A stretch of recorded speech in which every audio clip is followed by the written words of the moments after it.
It's after 2 o'clock, so we're going to start. We're going to start, okay? First of all, thanks for coming. I never dreamed this many people would come, so we're going to have a good time. And this idea came from 50 years ago, 40 years ago, about January and February when I was out on calls in the middle of the afternoon, it's 10 below zero, and I'd stop somewhere for a cup of coffee or a can of pop, the Black Diamond store, the Highlandville store, and there's this little pot stove or something running. The 4 or 5 farmers sitting around it, just BS and whatever. And if I had 15 minutes, I'd sit down and talk with them. And it was so much fun. So got thinking, well, these guys, they're still alive and they aren't farming, but they need someplace to go in the afternoon when it's cold in the winter. So that's what we're doing. And I think what we'll start off is, I don't know, I thought I know everybody, I don't. Let's just go down the line and say your name and kind of what township you're from or where you're from. We'll do that first and then I'll start and tell a story and we'll go from there. So Matthew, you want to start? I'm Matthew Myra. I'm Ed Myra's son. We farm out in Wilmington Township. And I'm happy to be here. My name is David Sorley, and I live in Spring Grove Township, and I rent my land out. Gary Buxton, I rent my land out. I live in Wilmington Township, and I ranch over west of here at Dad's place and other places too.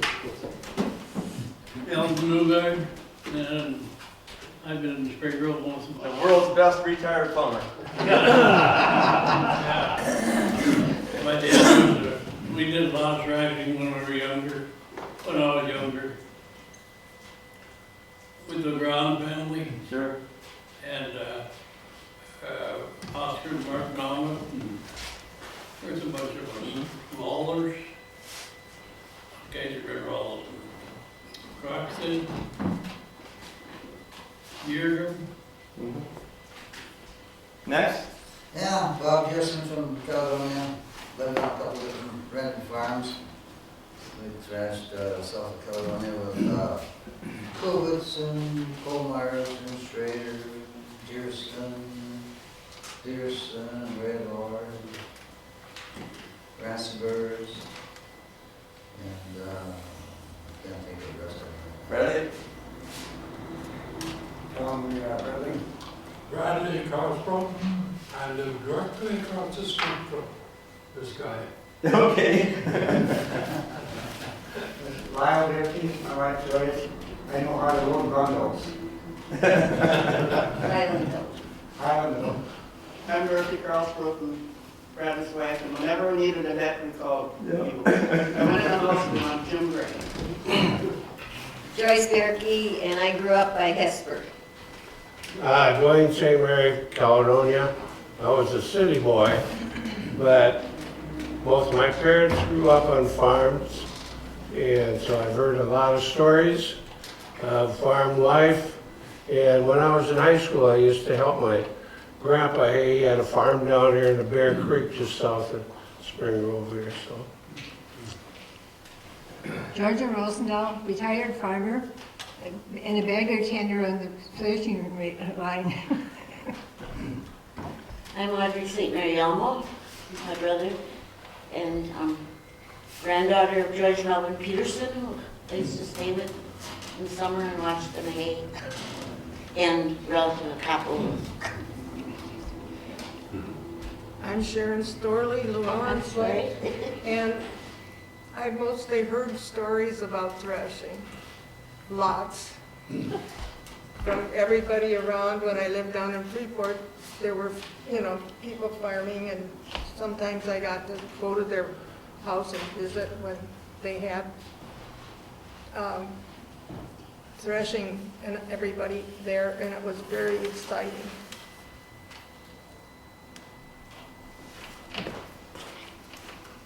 I'm Barbara Matheson, and I remember threshing when I was a child. I got to pull the wagon over to where they were threshing, so to bring their coffee cups and a bushel of donuts. Of course, there weren't any left when I was going to eat. Anyway, our job. We didn't get to eat when the men ate.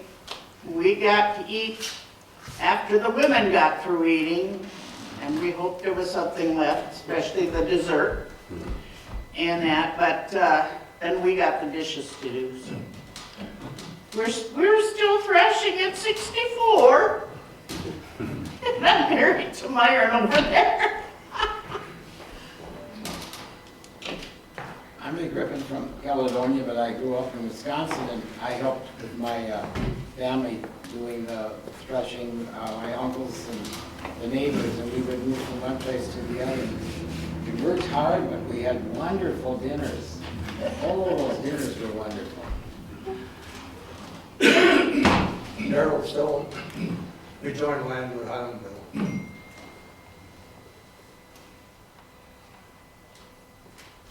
My name's Neil Dearson.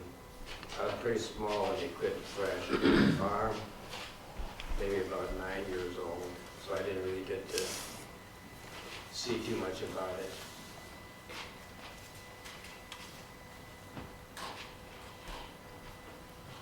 I'm Martin Auna from Highland Township. One year my dad had about 5 acres that he wanted thrashed to give us boys a taste of it, and it left a bad one in our mouths. We were thankful Grandpa was smart enough to buy a combine. I'm Carl Crowell. I grew up on the prairie north of New London, Minnesota, and as a 6-year-old I was jumping from tractor to tractor for 3 years until I bought a combine, and then that was the end of thrashing. I'm Llewellyn Story. I live out by Riceford and retired farming, so Jay Solom is running my land now. But I used to live in Wisconsin. I went to school, when I was in Iowa, I went to school in Decorah, and I'd come up and work with John Gilbert every summer. So I would thrash along with the Gerald Hausker and the thrashing crew that went around that area.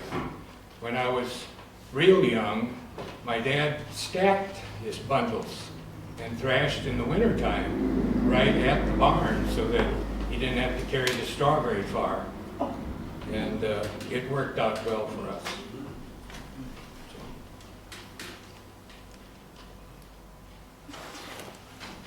James Wilhelm, I live in Spring Grove now, and I grew up between Spring Grove and Riceford, and I had the pleasure of being along for steam engine thrashing for a few years. I go back a few years, but it was kind of fun to see the steam engine. I can still hear them working when they're working so nice, because there wasn't very much noise. One of the things that I recall too was in the evening, when they quit for the day, they'd blow the whistle, and if you had hogs on the farm, they'd just scatter. They just disappeared.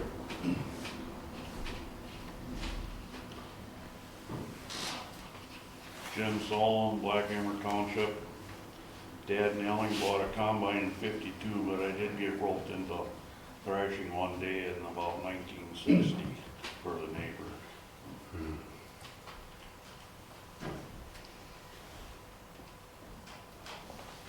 David Overland, Blackhammer Township now. I grew up by Lanesboro.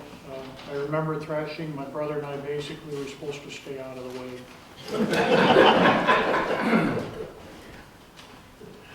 I'm Wayne Hahn. I live in a home farm. I help with thrashing. My brother owns the farm. But, yeah, I'm Myron Matheson. I live in Blackhammer all my life. I farmed all my life. And in 1961, I bought my great-grandfather's farm. He never had a tractor. I bought from my great-uncle. He never had a tractor. They had no electricity. And my dad always had a thrashing machine as far back as I could remember. And when I was 14 years old, I had a bundle team of horses, and we were thrashing long after everybody else bought a combine. Now my two sons took over the farming. We still live on the farm, but I'm not able to do anything anymore. But read the mail and take a nap. Do a lot of reading. But I still have an interest in the cattle. We have a family agreement where we got cattle on 2 different farms. My 2 sons each live on a farm. And for 10 years, I get half the income off the cattle. They each get a fourth. But in 2 years, 10 years, it won't be up. So my 2 sons will own all the cattle, all my machinery, and my 4 children own all the farms now. So we wanted to keep in the family, so.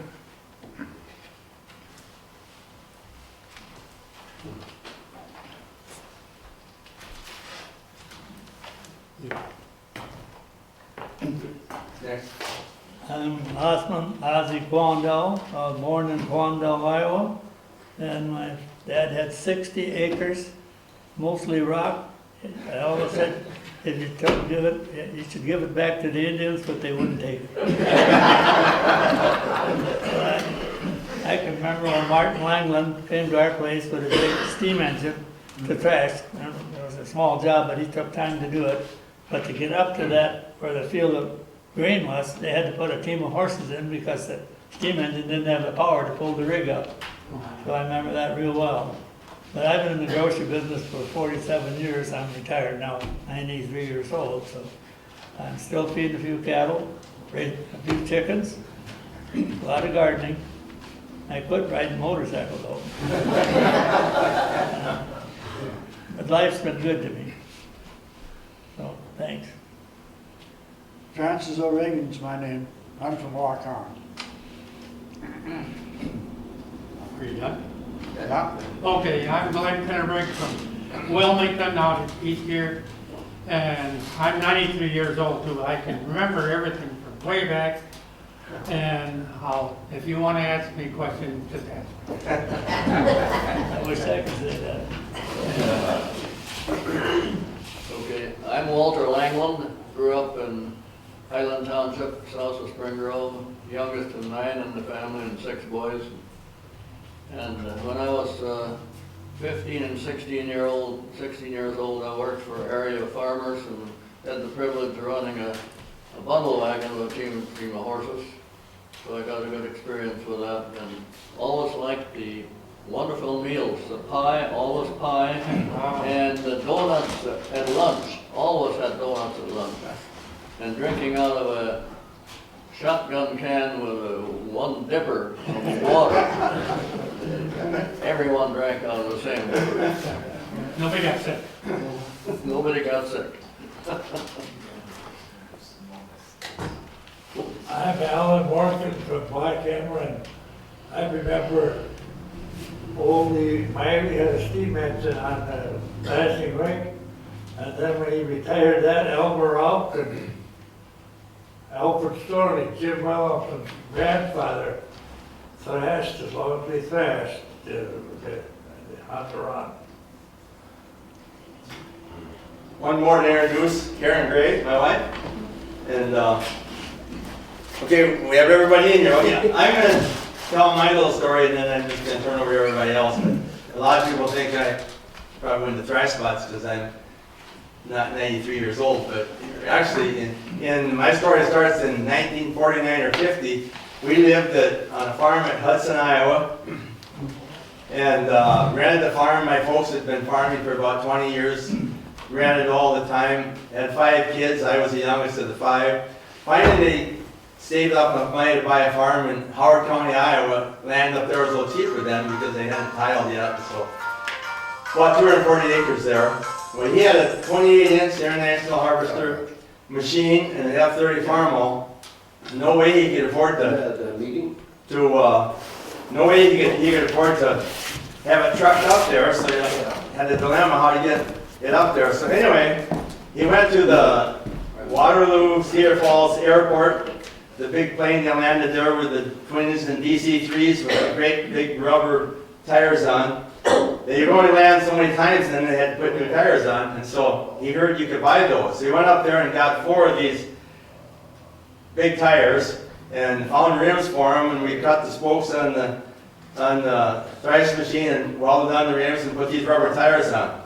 It was a little, the steel wheels, you know, were quite high. The tires were a little lower, so it sat a little squattier, but it was awesome. It would go down the road just, we don't have too much air in the tires. And so then, somewhere there's a picture of our F-30. It had oversized wheels on it, so it went between 12, 14 mile an hour in road gear.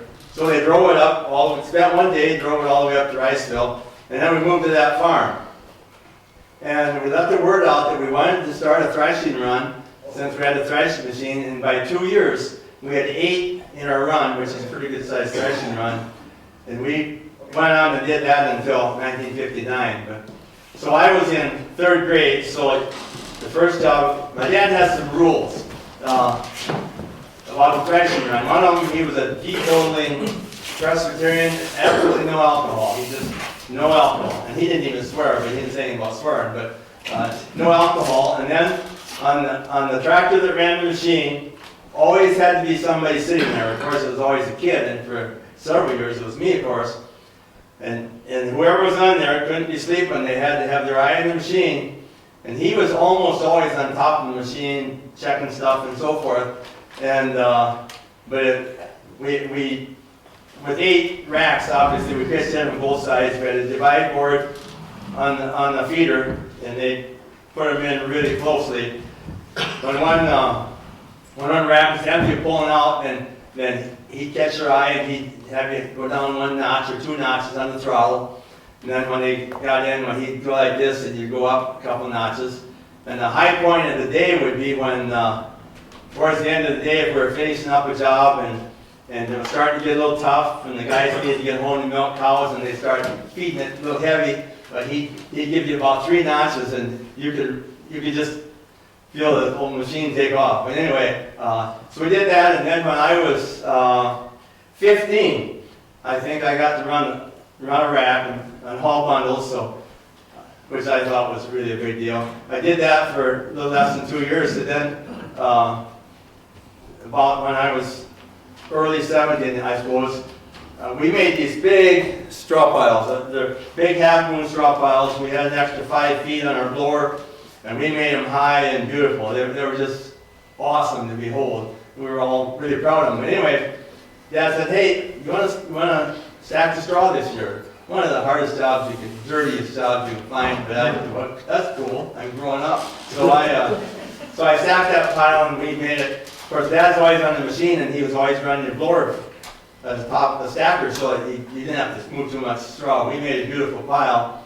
Then after that, when we went to the next job, the neighbor said, hey, I'll get somebody to run your rack if you'll stack my straw, and I'll pay you the extra. And after that, I stacked many straw piles. And so it was a mistake to get into, but I love to stack straw. So we did that, and then in 1959, the biggest job was people couldn't find anybody to shop their oats, and so it dwindled down. I went away to college in 59, and that's the last we used the machine. So that was, I love thrashing. It was such a social thing. And I hope some women here will tell the hardest working people were the cooks. Because in our run, we had 20 people to feed every day and give lunch and everything. And that was all a good part of it. So that's enough for me. I'm going to turn it over to anyone who, let's just go down the line. Anybody that has a story or... Jim, could I just make a brief note? There you go. You mentioned stacking straw on a dirty job. It's my understanding that everyone who stacked the straw had a bottle of whiskey in there.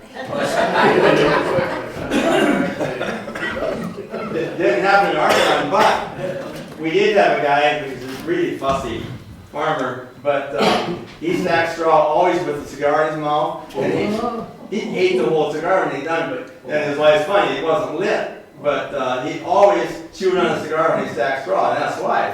It helped a little bit.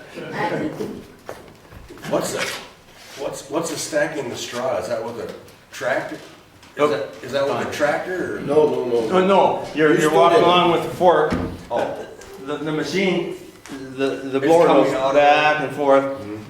And all you're doing is pulling the straw out so that it doesn't go in too fast and go straight. Okay. You get off one side. There'll be a picture of our rig with that thrashing. Yep. But we made some beautiful piles. they're just like having an extra cattle shed because the cattle and hogs went under in the wintertime and that's what we did. I've been involved in thrashing just in the later years. Anthony Gilbronson's put on some thrashing bees, and other people have too. So I guess the reason I didn't know about the stacking the straw is because we probably don't do enough to have to stack it. No, well now they would bale it if they didn't. Yeah, okay, yeah. Bale it, yeah.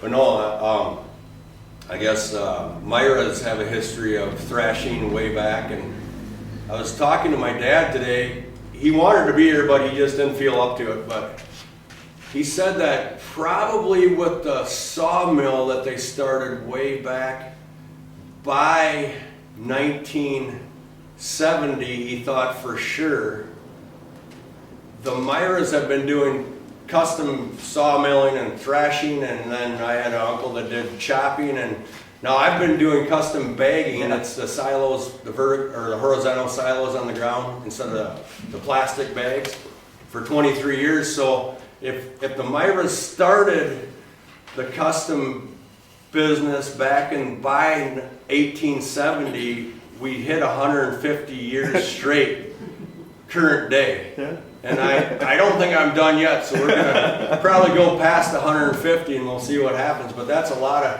years of straight custom work. And that would be, I'd be the 5th generation, I guess, we figured out. So, but it's a lot of fun. Like me and my dad were talking today, because he helped with the bagging run, and of course he did the thrashing as a kid and stuff. But he said that, you know, some of the best parts about when you're custom working for farmers is you get to meet so many great people. And once in a while, way back when you always got a meal, but once in a while today you'll still get a meal. Not every day though. There was a straw pile the kind that I would stack. Yeah. Have guys steer the blower? Hmm? You had somebody steer the blower? My dad he was on top of the machine all the time, and one of his jobs was to watch the guy in the pile and make sure that, because it really, really helped. We used to have a kid usually steer the blower. Yeah, okay. I know the thrashing it's fun to be a part of. I mean, I've done it just currently with Anthony with the thrashing bees and stuff, but you get at the thrashing bees, of course, you guys have all been to them, you get to hear a lot of fun stories too. Gary can talk. Gary can talk. I used to drive tractor on the bundle wagon, so we'd be out in the field all the time, jump from one tractor to the other. And I drove for Martin Danielson and Orrin Myrie and Irvin Ingolson, Munkle, can't think of his first name right now. He was the one that used to run the machine all the time. My grandpa was another one, and Armin Cordovers. That was a big run down there in Wilmington area. But Ben Minkle, that's what his name was. He used to run the machine all the time, and he'd always be hollering at his kids. So whenever we got the chance to be on, unload or put the stuff in the machine, we'd plug it on him. We just loved doing that. But he'd get so darn mad then it was a fright. But like I said, we used to drive the wagon most of the time, or pull the wagons, and a couple of the tractors that they had, they didn't hardly have any damn brakes on them, and it just about took off on us a lot of times. But we got her done. And then after I grew up, Dad and Clarence Olson, they used to thrash together in that, so we did that for quite a few years until I think Army Ransomberg got a combine and started doing Dad's bolts and that. And Clarence Olson quit farming, so. But now we've been helping out, like Matt said, down at Anthony Gilbronson since he's done that. But he lost his combine, or his thrashing machines in the fire out there, so he's looking for another one. But I brought my tractor down there a few years and had that on the machine. And then your dad brought his down there, but he never said nothing. I would have taken mine off and let him put his old one on there, but now he's got somebody from Mayville, I can't think of his name, with the machine, steam engine. Yeah, I can't think of his name right now. Wow. But been a lot of fun, been a lot of work too though. Up to you there, bud. You got any stories? Tell about an accident I heard about. What accident? Flash, hits his fork and it hit the back. He came back and hit it. Oh, good. That was my grandfather. That legs were never right. Some relative was wrong, That was my grandfather. yeah. The park came along. You want to tell the story, Georgia? You did louder so we can hear it? Well, I don't know too much about it, but he took care of the threshing machine too, and he was standing by the tractor, and this guy threw he didn't mean to, but the fork went out of his hand and onto the belt, and came sailing along the belt and hit him in the stomach. And he died at the hospital from peritonitis 10 days later. And Back to my dad, one of the kids that's sitting on the tractor, one of the things he did, when he ever went like this, that meant, he'd do it a couple times, shut her down, slam it down and get it stopped, because usually it's a fork going in the feeder, and somebody had a broken belt or something, he just wanted to get it stopped, and we were coached on the best way to get that machine stopped. And then the other thing he coached us on, every once in a while somebody's straw hat would go off and fly in the hopper. He said, don't do a thing, we're not stopping the machine for a straw hat. And then we watched, we watched in the straw pile, and eventually this piece of stuff would come out and that would be the hat. And then the guy stacking straw, he would hold it up and everybody laughed.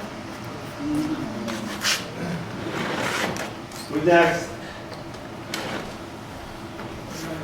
Oh, I suppose I started going along thrashing when I was about 8 years old. Just go along and started there with my dad's tractor and the bundle wagon, I suppose, around here B. It was always fun to drive the other guys' tractors. I think I drove Alice Chalmers and John Deere's and one Massey Harris, I think, what I was going to sell it for. But I never drove like Fords or Olivers or I think I drove from Barnett. Always fun to have that dinner, you know. Yeah.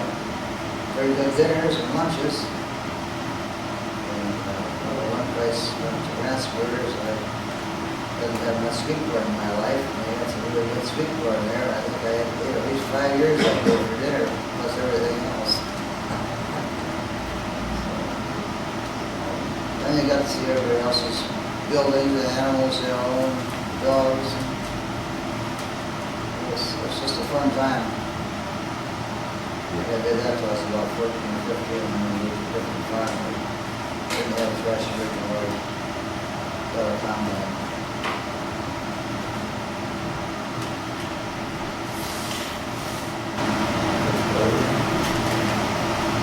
Well, I never did more than that well, but I really see it.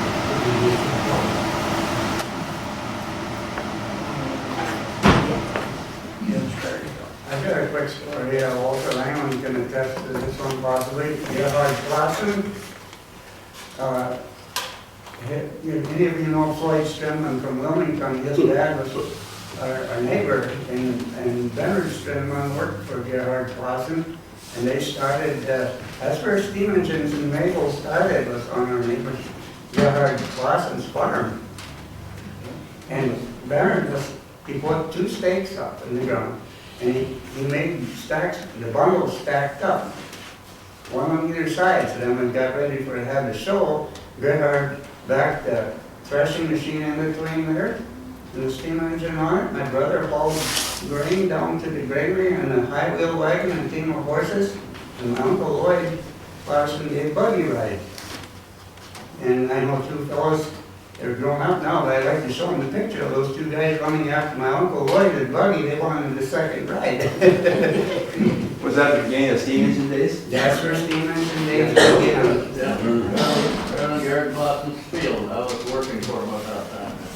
I went to the first steam engine days too. The neighbors were invited down, you know, and so we were down there for the first steam engine. Only man, that's the What year would that have been? About 1953. 53. It's supposed to be the oldest threshing show in the state of Minnesota, isn't it, Walter? Mount Pleasant is the oldest one, too, but anyway, it was there for a few years, and then they got bigger, they had to go to Hesper. And it got to be Hesper Mangosteen in 2 days. That's my comment.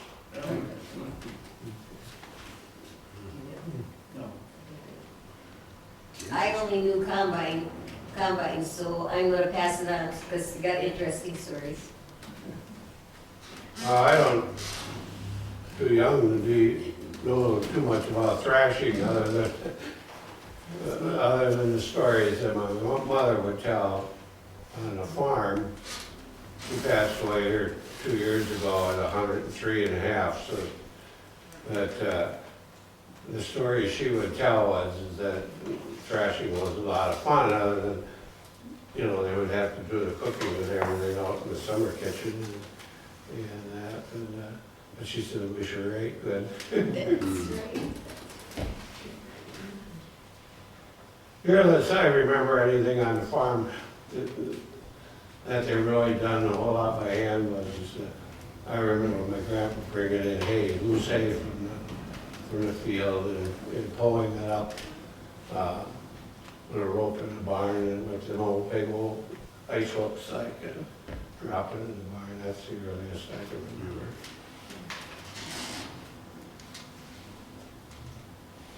Well, I think I was about 10 years old when I started going along with my dad down to, you'd have to go down and ask my uncle if he'd come and thrash for him. And so I was always excited that I could just go along down there. And at that time, the tractor was one with a barrel in the front, which maybe was a hot car or whatever, I don't know. But anyway, he used that for several years and that.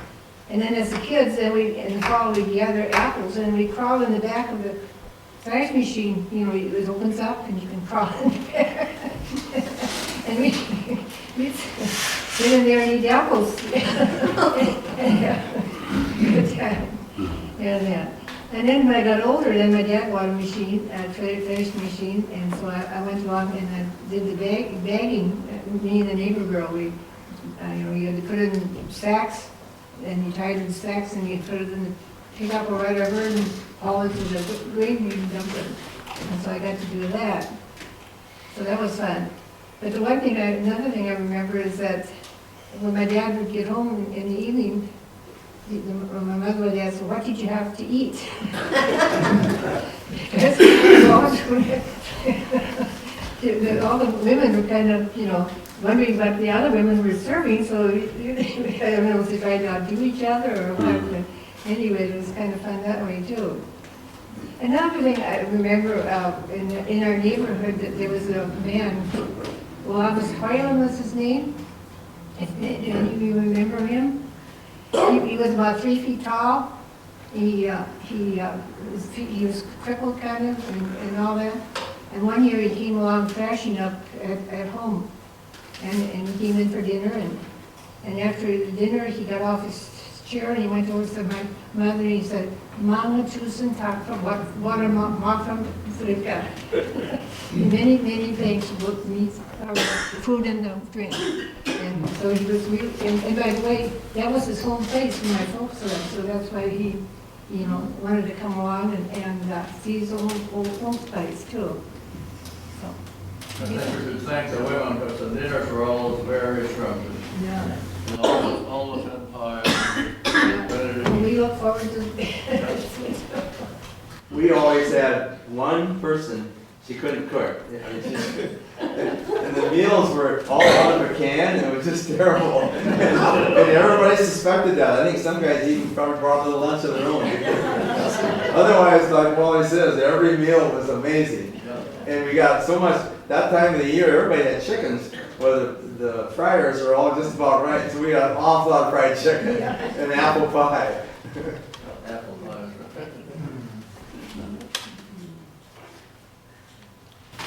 I have nothing to say. I'm just going to sit and listen. really on threshing, but I would stay at my grandpa's a lot during the summer, and I got to carry the Caro syrup can with the coffee and lunch her at 9 o'clock in the morning and 3 o'clock in the afternoon. He'd come home for lunch, but I'd have to bring him lunch at 9 and 3. And I especially remember the Caro syrup can with the coffee.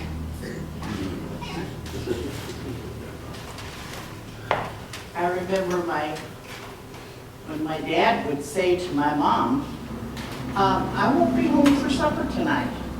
And I could never figure it out until later on, Mom would tell me, well, she said, they're going to so-and-so's place, and you know how good a cook she is, so they're staying for supper, too. And that's what they do.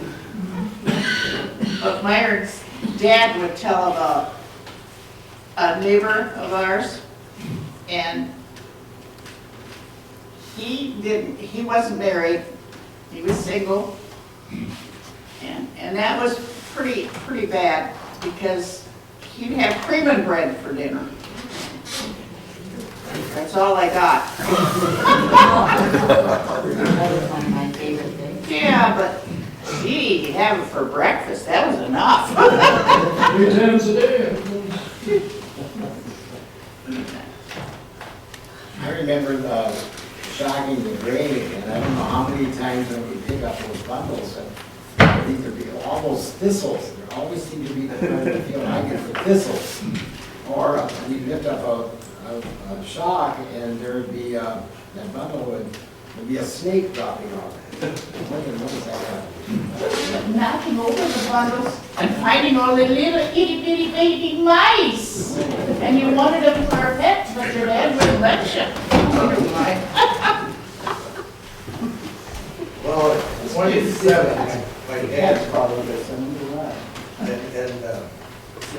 six guys, they called it the Big Six. He went and bought a Minneapolis tractor, cross engine on it. They bought a saddle filler and a shredder and a thrashing machine. So it was my 2 uncles and my grandpa and then 2 other neighbors. So that's all relatives. Anyway, Dad wouldn't let me run a bundle team because I wasn't old enough, he said. So I used to have to run the blower. And then I think the neighbor would have me come, and he had an elevator, so we used, I had leveled the grain wagon. And my grandpa was kind of fussy, so he was standing under the blower to see if he could catch any grain. So somebody took a bundle and opened the door and threw a bundle in. So I didn't run a bundle team until, well, Dad got a combine in 50. So I never run a grain wagon until I worked for a neighbor a few years later. And I remember what they said too, come home and mother and ask, what did you have for dinner? So I guess that's mine. one thing I remember is that after we'd have that big dinner, my uncles and everybody, they go out and sit down under a tree and take a nap before they went back to work. They always laid around in the shade of the trees for maybe half an hour, and then we'd go back to work, you know. No, chicken meat.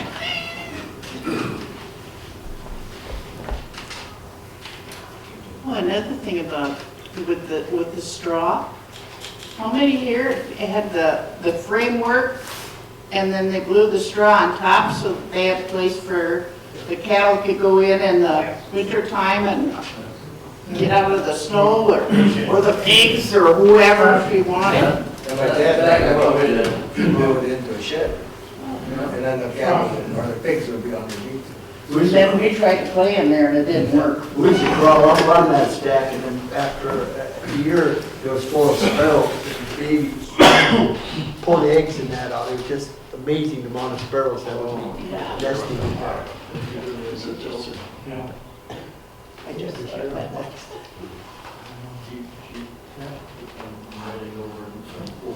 Any stories? I don't have very many stories. The only thing I can remember is when they were gonna come to our place, I used to go out and wait for the crackling sound on the gravel road, watching them come, and then they go out in the field and the head honcho kind of looks the ground over to level it and then dig holes for the steel wheels to level it up, and then one of the farmers had a, I don't know what year Chevrolet pickup it was, is in the 50s, early 50s or 1950.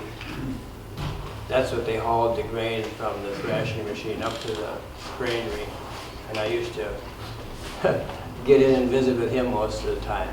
That's about all I did on the farm. 49 Chevy. 49? Yeah, they both had 49 Chevy. Okay.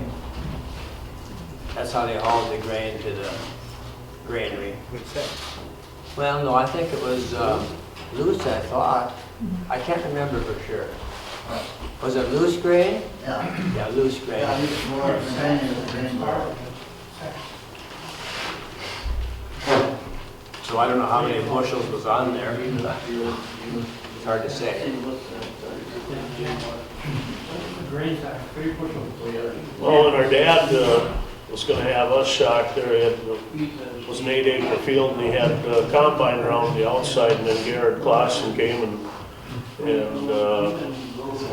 with the binder and cut for the bundles, and so my 4 brothers and I, all armed with forks, had to go out there and help Dad set up the shocks. And after about, when we were about half done, we thought this was kind of awful slow progress. Of course, our dad in the late 40s had gone out to the Dakotas with some other guys and had shocked out there. And he was bragging, well, Glenn Morgan and I, we shocked 10 acres a week one afternoon. So we told him, well, why don't you go get Glenn, you can shock the rest of this. But it didn't happen. So I remember up there, Walter Rolson, he always had a real tippy hay rack. And he always wanted to come in with the biggest load. He was just a little guy. And none of the other kids, a couple of my brothers were there too, and they wouldn't drive for him because they were scared of tipping that rack over. So you had to cross the dead furrows just square. You didn't want to get that rack tipped, and I was the only guy that would do that. The rest of them, they just wouldn't do anything with him. But I can remember with Walter, he'd wear that long underwear in that hot weather, and then he'd drink that scalding hot coffee. And I asked him how he could do that, and he wouldn't answer, he'd just say it was good. And then my uncle was he owned the machine, and he had the binder. He had his binder set up so that it hooked the tractor on it, and he had a steering wheel on the binder with a rod going to the tractor, and then he could run everything from this binder, including he had a system of pulleys where he could run the clutch on the tractor. And he was quite an interesting guy, and he was a stickler for walking on that machine, and that machine had to be just level. He'd carry a little level in his pocket. And then if we dig the machine down, that wasn't enough. He'd drive a couple of axles, one in back and one in front into the ground, and chain the front of the machine to that. Because in that loose soil we had up there, that machine back and forth, it would start walking forward, and then the belt would start slipping. But, and then of course the food was something else. Yeah, they were great, yeah. I can remember those big dish pans coming out for forenoon and afternoon lunch with all the white sandwiches in it, the donuts in it. But, yeah, it was, I'm glad I got to do it. It was interesting. Speaking of food, we're gonna take a break, and they're gonna bring in coffee and some cookies.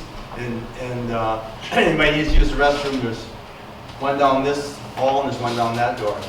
Otherwise, we'll take a short break. Was there a rule about, when you talked about plugging the machine? I remember my uncle, he was a stickler, that machine, that bundles had to lay straight in.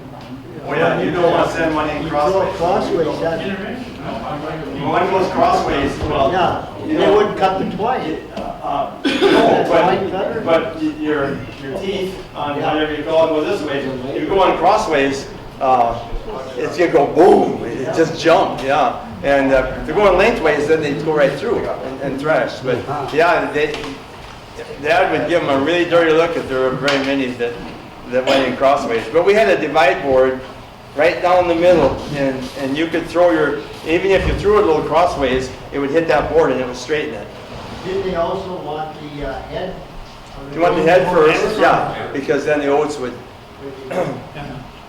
And actually, when we were running 8 racks, you had plenty of time to get your load and come up and rest a little. And so you were expected to be right there. When one pulled out, you pulled right in. And then noon hour, the same thing.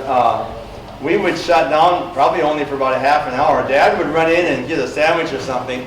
He'd go when we shut down the machine, and he'd run back and fuel up the tractor and grease or whatever.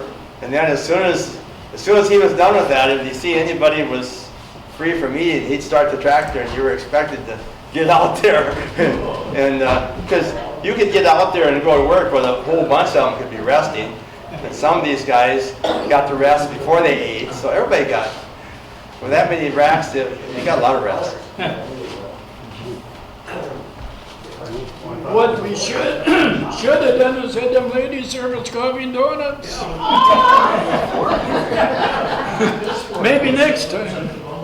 And around here, I understand some of them had lunch in the middle of the morning.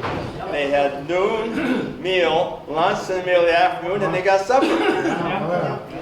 We never had morning lunch. We had a meal and 3:30 lunch, and that was it. 9:30, 10 o'clock, guys. That's a lot of cooking. Yeah, and then if they stayed for supper, then we're really up. Okay, we're going to start up again. You can keep eating and drinking, but we probably better keep going. And we got to down. And just before you start, does anybody remember that belt dressing they used to put on the belt? Oh, yeah. I can still smell that right now. And it was really effective. Yes. And if you get some on your shirt, you smell it all day long. Yeah. It's not all too That belt dressing, Yeah. that belt dressing, that was in either pour it out in a can, or they had sticks too, didn't they? Yeah. It's got everywhere. Well, speaking of Jim and the straw stack, everybody remembers how slippery straw was coming off the threshing machine. Well, anyway, this was in about 1938. I was 5 years old, and my dad, we lived on the home farm, well, the second farm, we had 2 farms, granted. And so Dad bought his first farm.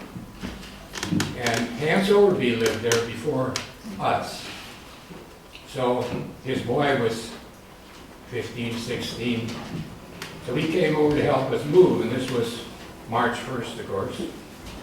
And so here I was, a little shaver. I was going to ride on a straw wagon. The wagon was on a sleigh. And we just more than gotten started out, and the sleigh was up on a snowbank drift, and there was a track from something else on the other side that tipped both of us right off into the snow. Nobody got hurt, but I mean, we were pulled by horses, of course.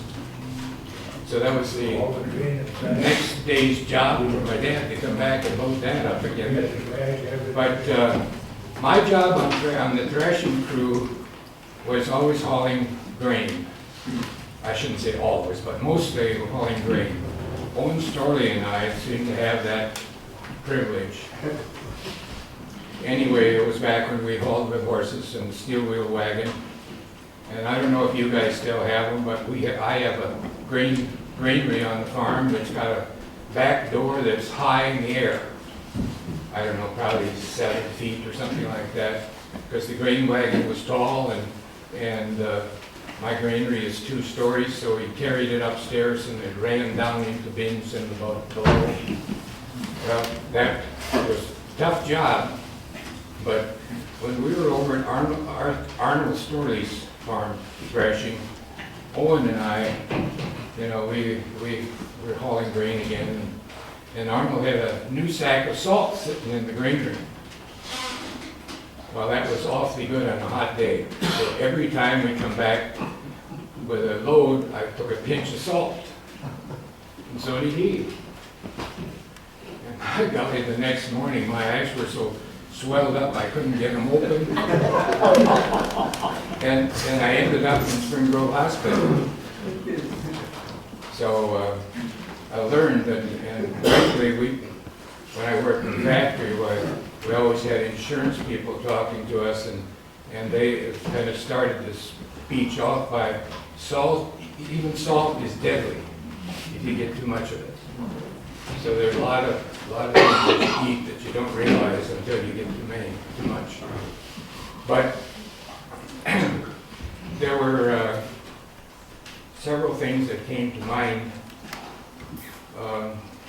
One year, I was short of hay, and so I clipped my oats while it was quite green and dried it as best I could and baled it and put it in the hay barn. Well, that was the sorriest thing I ever did, because the rats came like you wouldn't believe it. Well, not that so much, well, that too, but I mean, they were just terrible. So, and Dad always used to believe in strychnine and potatoes. So that was the remedy. I put them in the bales, and then of course I got worried about, gee, what if they don't eat it and the cows eat it again? But they cleaned it all up, I guess, because I never had a cow that got sick from it. And it did help with the rats, but when we got all done, Sharon and I were cleaning the barn one Sunday afternoon, sweeping it and getting it ready for next year, and it came a rain shower. And we had a elevator doors on the side of the greatest red barn. We stood and looked at the rain hole, and we're in the process, we were looking at the corn crib out there, and the rats came out from under that corn crib and licked the grass, the water in the grass that was puddled right under where it ran off the roof. And they were just lined up like crazy. I don't know if you ever seen, but one night after I came home from work, again at where I live now, the upstairs drain, you had to go up and get a couple of pails of grain for the calves. And as I turned the light on, started up the stairway, and it was like they'd had a rat bee up there. They came down on both sides of me on the 2x8s, just in streams. They'd been upstairs, so they didn't want to get caught up there, I guess, so they met me on the way down. So I soon got a live rat trap, and man, I caught a lot of them over time. And it seems now, of course, we have a lot of cats, but we haven't seen a rat for how many years. But it's just like they go and tell the neighbors and they all come in. That's what it looks like to me when there's feet around. And, well, I don't know if there's anything else I can think of.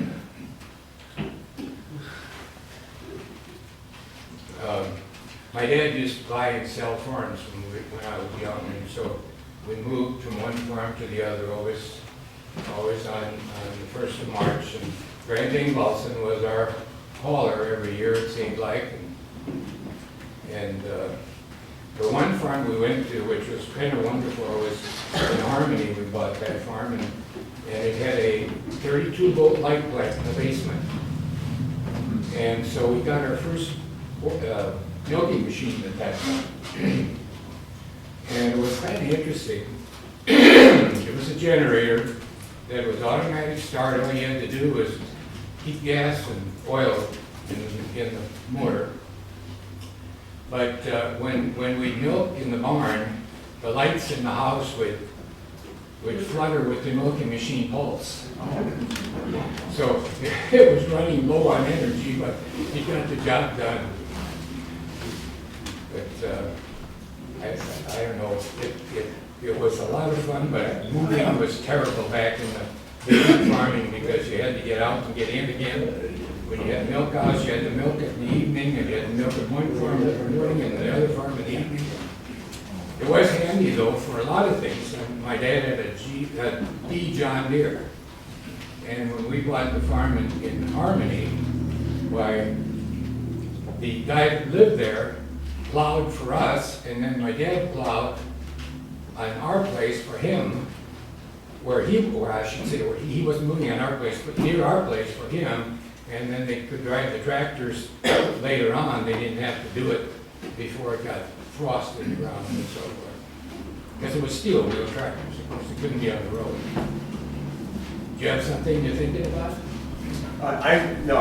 You can go ahead and finish, but I just had a question. One of the big things that's debated is whether to put caps on your shocks or not. And I don't think that's ever been resolved, but we made the shock and then we took the cap, flipped it over so that it was tapered, and then we take it and break it down really good, and the shock was always east and west, and then lay it on there and really pull it down. And we never lost any caps. And Dad said you got to do that so that the oats go through a sweat, that they actually thresh better, and supposed it keeps the rain off. Yeah. Anyway, and I think some of the Amish don't put any caps on, they just shock them and leave it like that. So. In later years, we always capped also, but in later years, I don't know if any of you knew Kenneth Storling and Charles Storling. Yeah. Well, anyway, I used to help them a lot, and after I got out of the service and through pilot training and so forth, I had an airplane, and I'd come up. We lived in Wisconsin at the time. I'd fly up and land between the shocks on the Story farm, and then I'd help them. And then at night, Charles just loved to loop. You know how to loop, down and up and over the top and down. So we'd go up after work at night and just do loops. And then we'd come in just before it got dark so we could still see the shocks. So we missed them. You ever done that, Glenn? Shouldn't the shocks be north and south so the sun gets empty? Well, most of the hard wind comes from the, I know, that's another debate, how they do it. You want the sun hitting both ways. You don't want it to face north because there's no sun from the north. Yeah. But most hard wind comes from the west. When you get a storm, it always comes from the west. So if it's this way, they're more likely to tip over. That's what I was told. If you build them right, they won't tip. Yeah, right. Well, I have a piece of equipment back here that when I set it there, I thought I could get at it. It's gotta be strong, it's heavy. But anyway, this is an invention of my dad's, and I just never get a chance to explain it to people, but I have it now. Boy, that guy's strong. Anyway, that's it. You probably can guess what it's for. Anyway, okay, so I'm gonna hold it up. No, it's all right. I think everybody can see it. I can hold it up, but okay, we had these beautiful high round straw piles, and in about January, February, when you had a couple of feet of snow, and we wanted to use this straw for bedding. We didn't have a baler, we didn't have any bale straw. So Saturday morning, when the kids were home, you had your work crew home from school, and you could do a lot of bedding and stuff.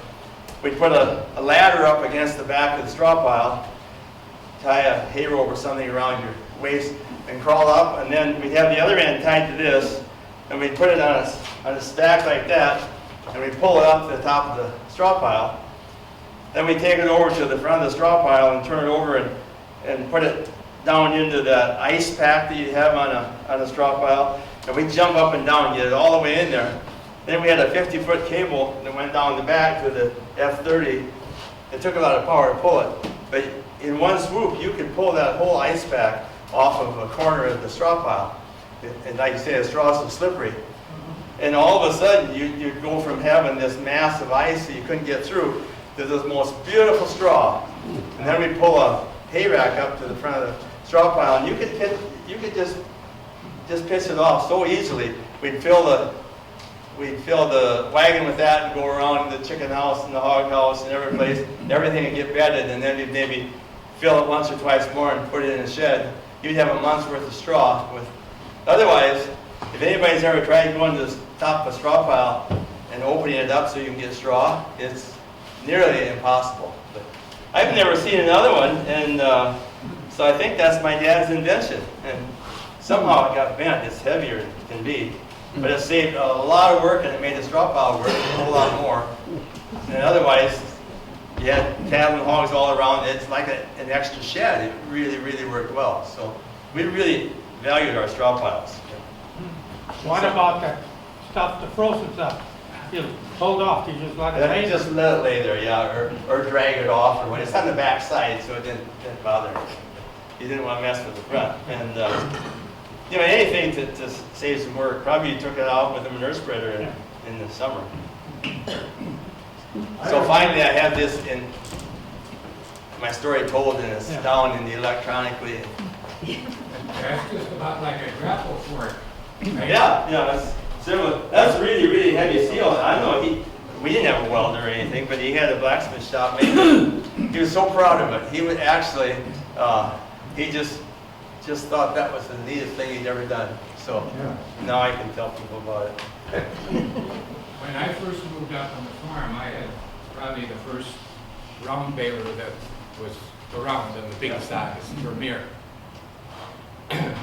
And I used the grapple fork, like for Neshted, Levi Neshted, for instance, I baled for him. But he didn't have a loader tractor, or a loader on it anyway. So I gave him one of my grapples, and with a rope, it was kind of like that. You stick it into a bale, and you can pull it out to the cattle.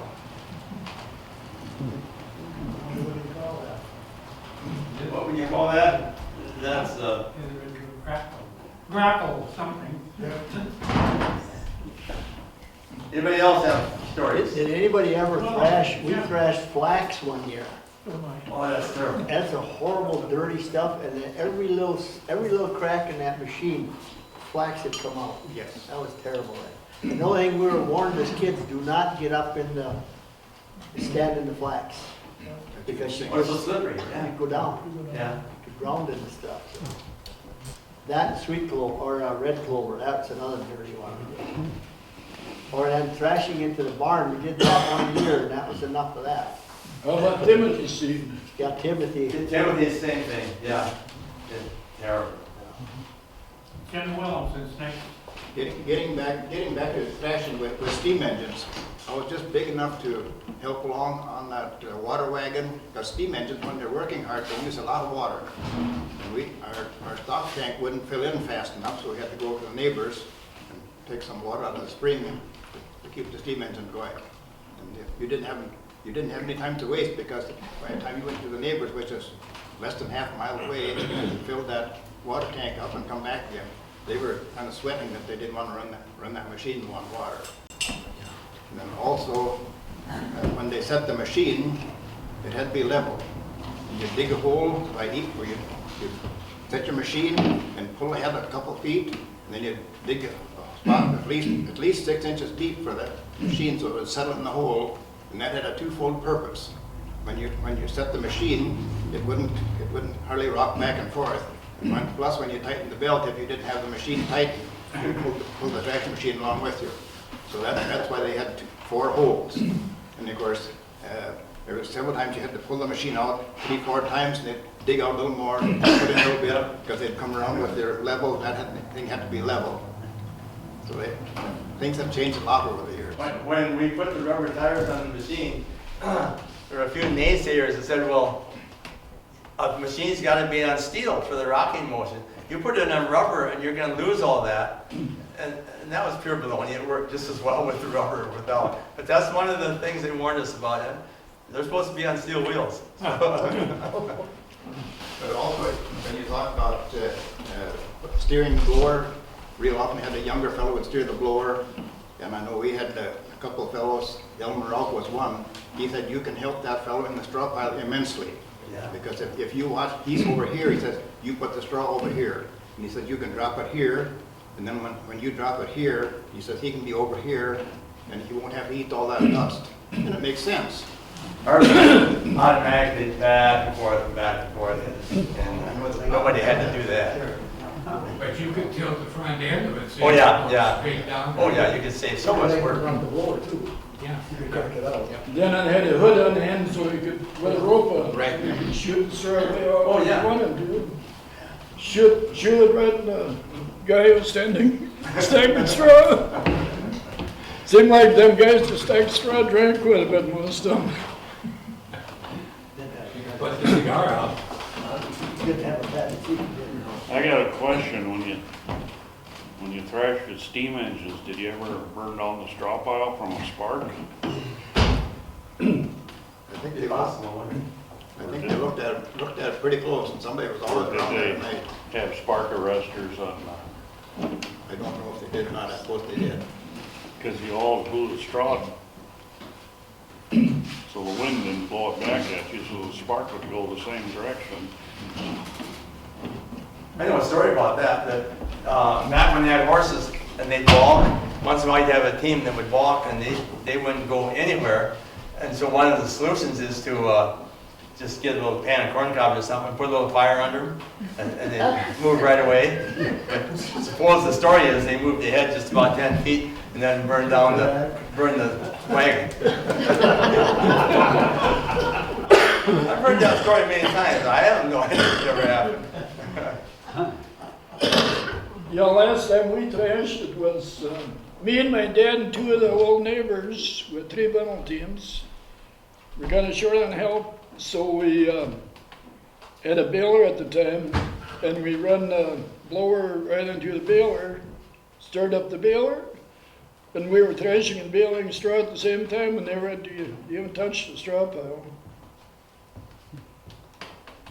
But we were thrashing long after everybody else got a combine, so it ended up, only me and my dad thrashed alone. And when I was younger, I had a bundle team. I was 14 years old, and we went over to our great uncle and thrashed. And he had about 4 acres of grain, and he had such nice big bundles. It was so much fun to load over there. And at the time, I couldn't even imagine I'd ever want that machine, on that farm in 1961. I bought it, and that's where we're living now. So it's going on the 4th generation of my 2 sons own it now. I bought it from my great uncle. My dad never did own it, but my great aunt and uncle, they never married. So they lived on that farm together, and I always assumed they were husband and wife till I was quite old. And she died when they lived on the farm, and he finally bought a house in town. He lived there about 3 years, then he died. And my wife took up the final farm payment to him, and she said he cried. He no longer owned that farm, but he was born there and lived there all his life. And they say, you don't own the farm owns you. And I lived there all my life, and I know very well what that means now, and most of us do. It becomes a big part of us, just like our machinery and our animals. And you hate to part with any of them.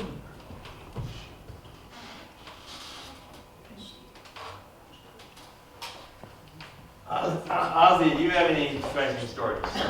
Not on thrashing, except like 60-acre farm, mostly rock. We didn't have very big fields. But Mark and I would come and dig a little bit. We did. I remember that.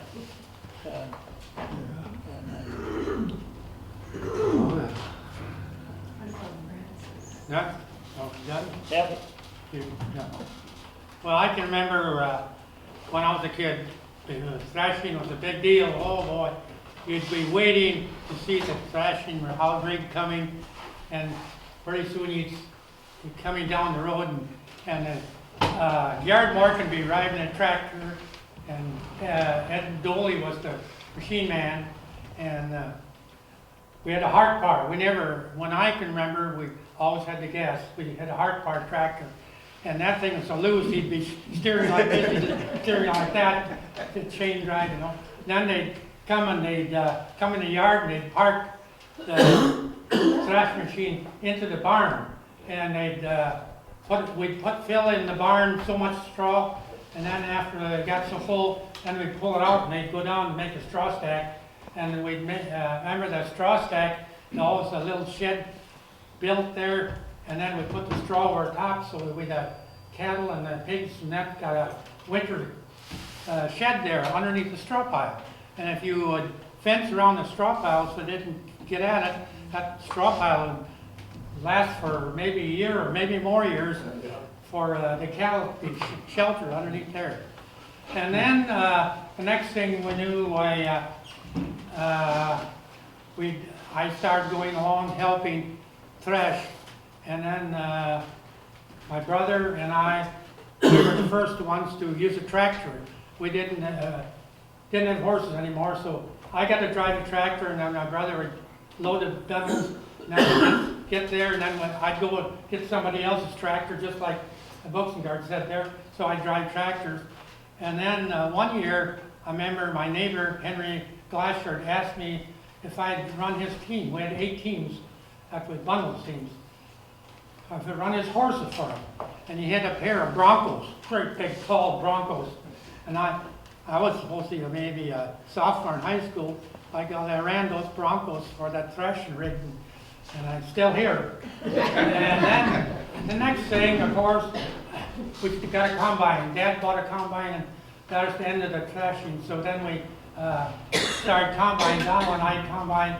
Then we'd be combining, we'd see the neighbors shocking, and they're having a good lunch now, dinner there. And we got to go in the house, and they got dinners. We thought of that too, but anyway, we were combining ourselves, and then to get the straw in the barn, we had a buck rake. We had a buck rake, so I'd buck all the straw up, we'll haul a bucket into the barn, and then in the evening, then we'd hoist the straw off to each side of the barn. And then what surplus straw would make a straw stack. And let's see, then I guess anyway, that's all to do with the thrashing, so that's enough. Somebody else. Okay, when I was 16 years old, I worked for Knut Bidley over by the Big Canoe Church. And he and his son cut the grain, and they did a 50-acre field along the road, and I was 16, and that was my job, to shock the 50-acre field. I thought it was kind of cruel to begin with, but they'd fix a lunch bucket with me, and I'd take it out there, and it took me most of a week to get it shocked. But it was a good experience for me, really. Then each threshing route needed about, well, you had 6 to 8 bundle wagons, but you need people to help load the bundles. And so they had these forks with 3 tines on them. Spike picker. They'd toss the bundles into the wagon, and then the guy who was driving the horses or whatever would have to stack them. And then they got those forks are called pitchforks, because they pitched the bundles into the wagon.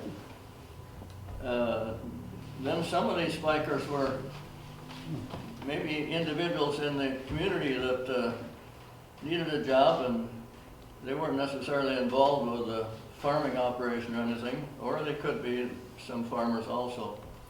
But they would walk back and forth, from day to day to back to their home and then back to the job the next day. And my dad said that when they were walking through the woods and the valleys, they were glad they had the pitchfork along, because every once in a while they might encounter a timber wolf.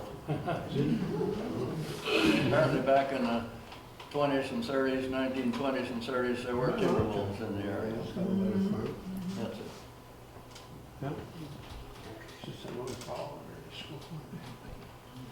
Got anything to add, Alan? Well, I think life has gotten awful easy compared to what the next Nobody works hard anymore, and back then, that was hard, dirty work. Yeah. It was fun too, but Wouldn't get anybody to do it now. Well, I don't know. I might add, so many of the granaries, a lot of them were built inside the barn. I know ours was.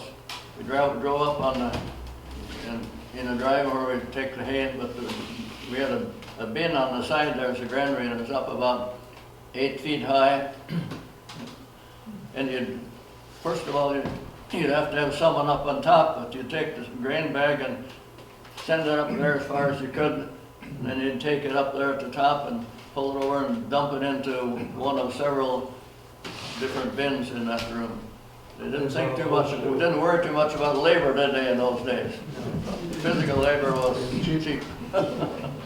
Yeah, there's still some fools that want to do thrashing. Wow, they play around. Yeah, they're playing, that's It's a little different. Yeah, a little bit different. I remember driving binder, you know, for Dad. At that time when I started doing that, so I don't know how old I was, but I couldn't reach the clutch very well, so Dad took and strapped a big piece of 4x4 onto the clutch so I could get the clutch in.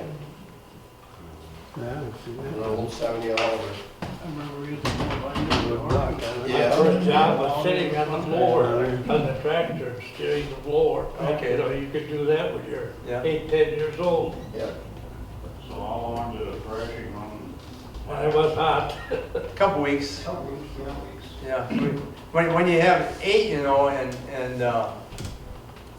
you start just as soon as you can, and you run, you know, both sides all day long, you can run a lot of oats through, and you really do a lot.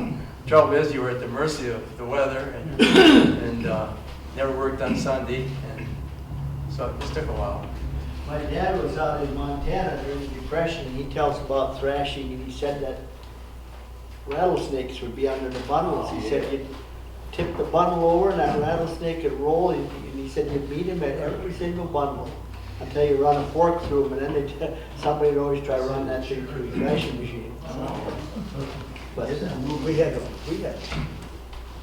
my dad came. When I was a kid, people a little bit older than I was, they went to North Dakota and help with the harvest, because there was Norwegians out there too that needed help. They go by train? Some of them, I think they went by boxcar, some of them. They were hobos, I think. Molly drove out there motorcycles. Art Molly. He was a roadie from here to Margaret, from there out to the field roads. He drove a motorcycle back in the days, 1915.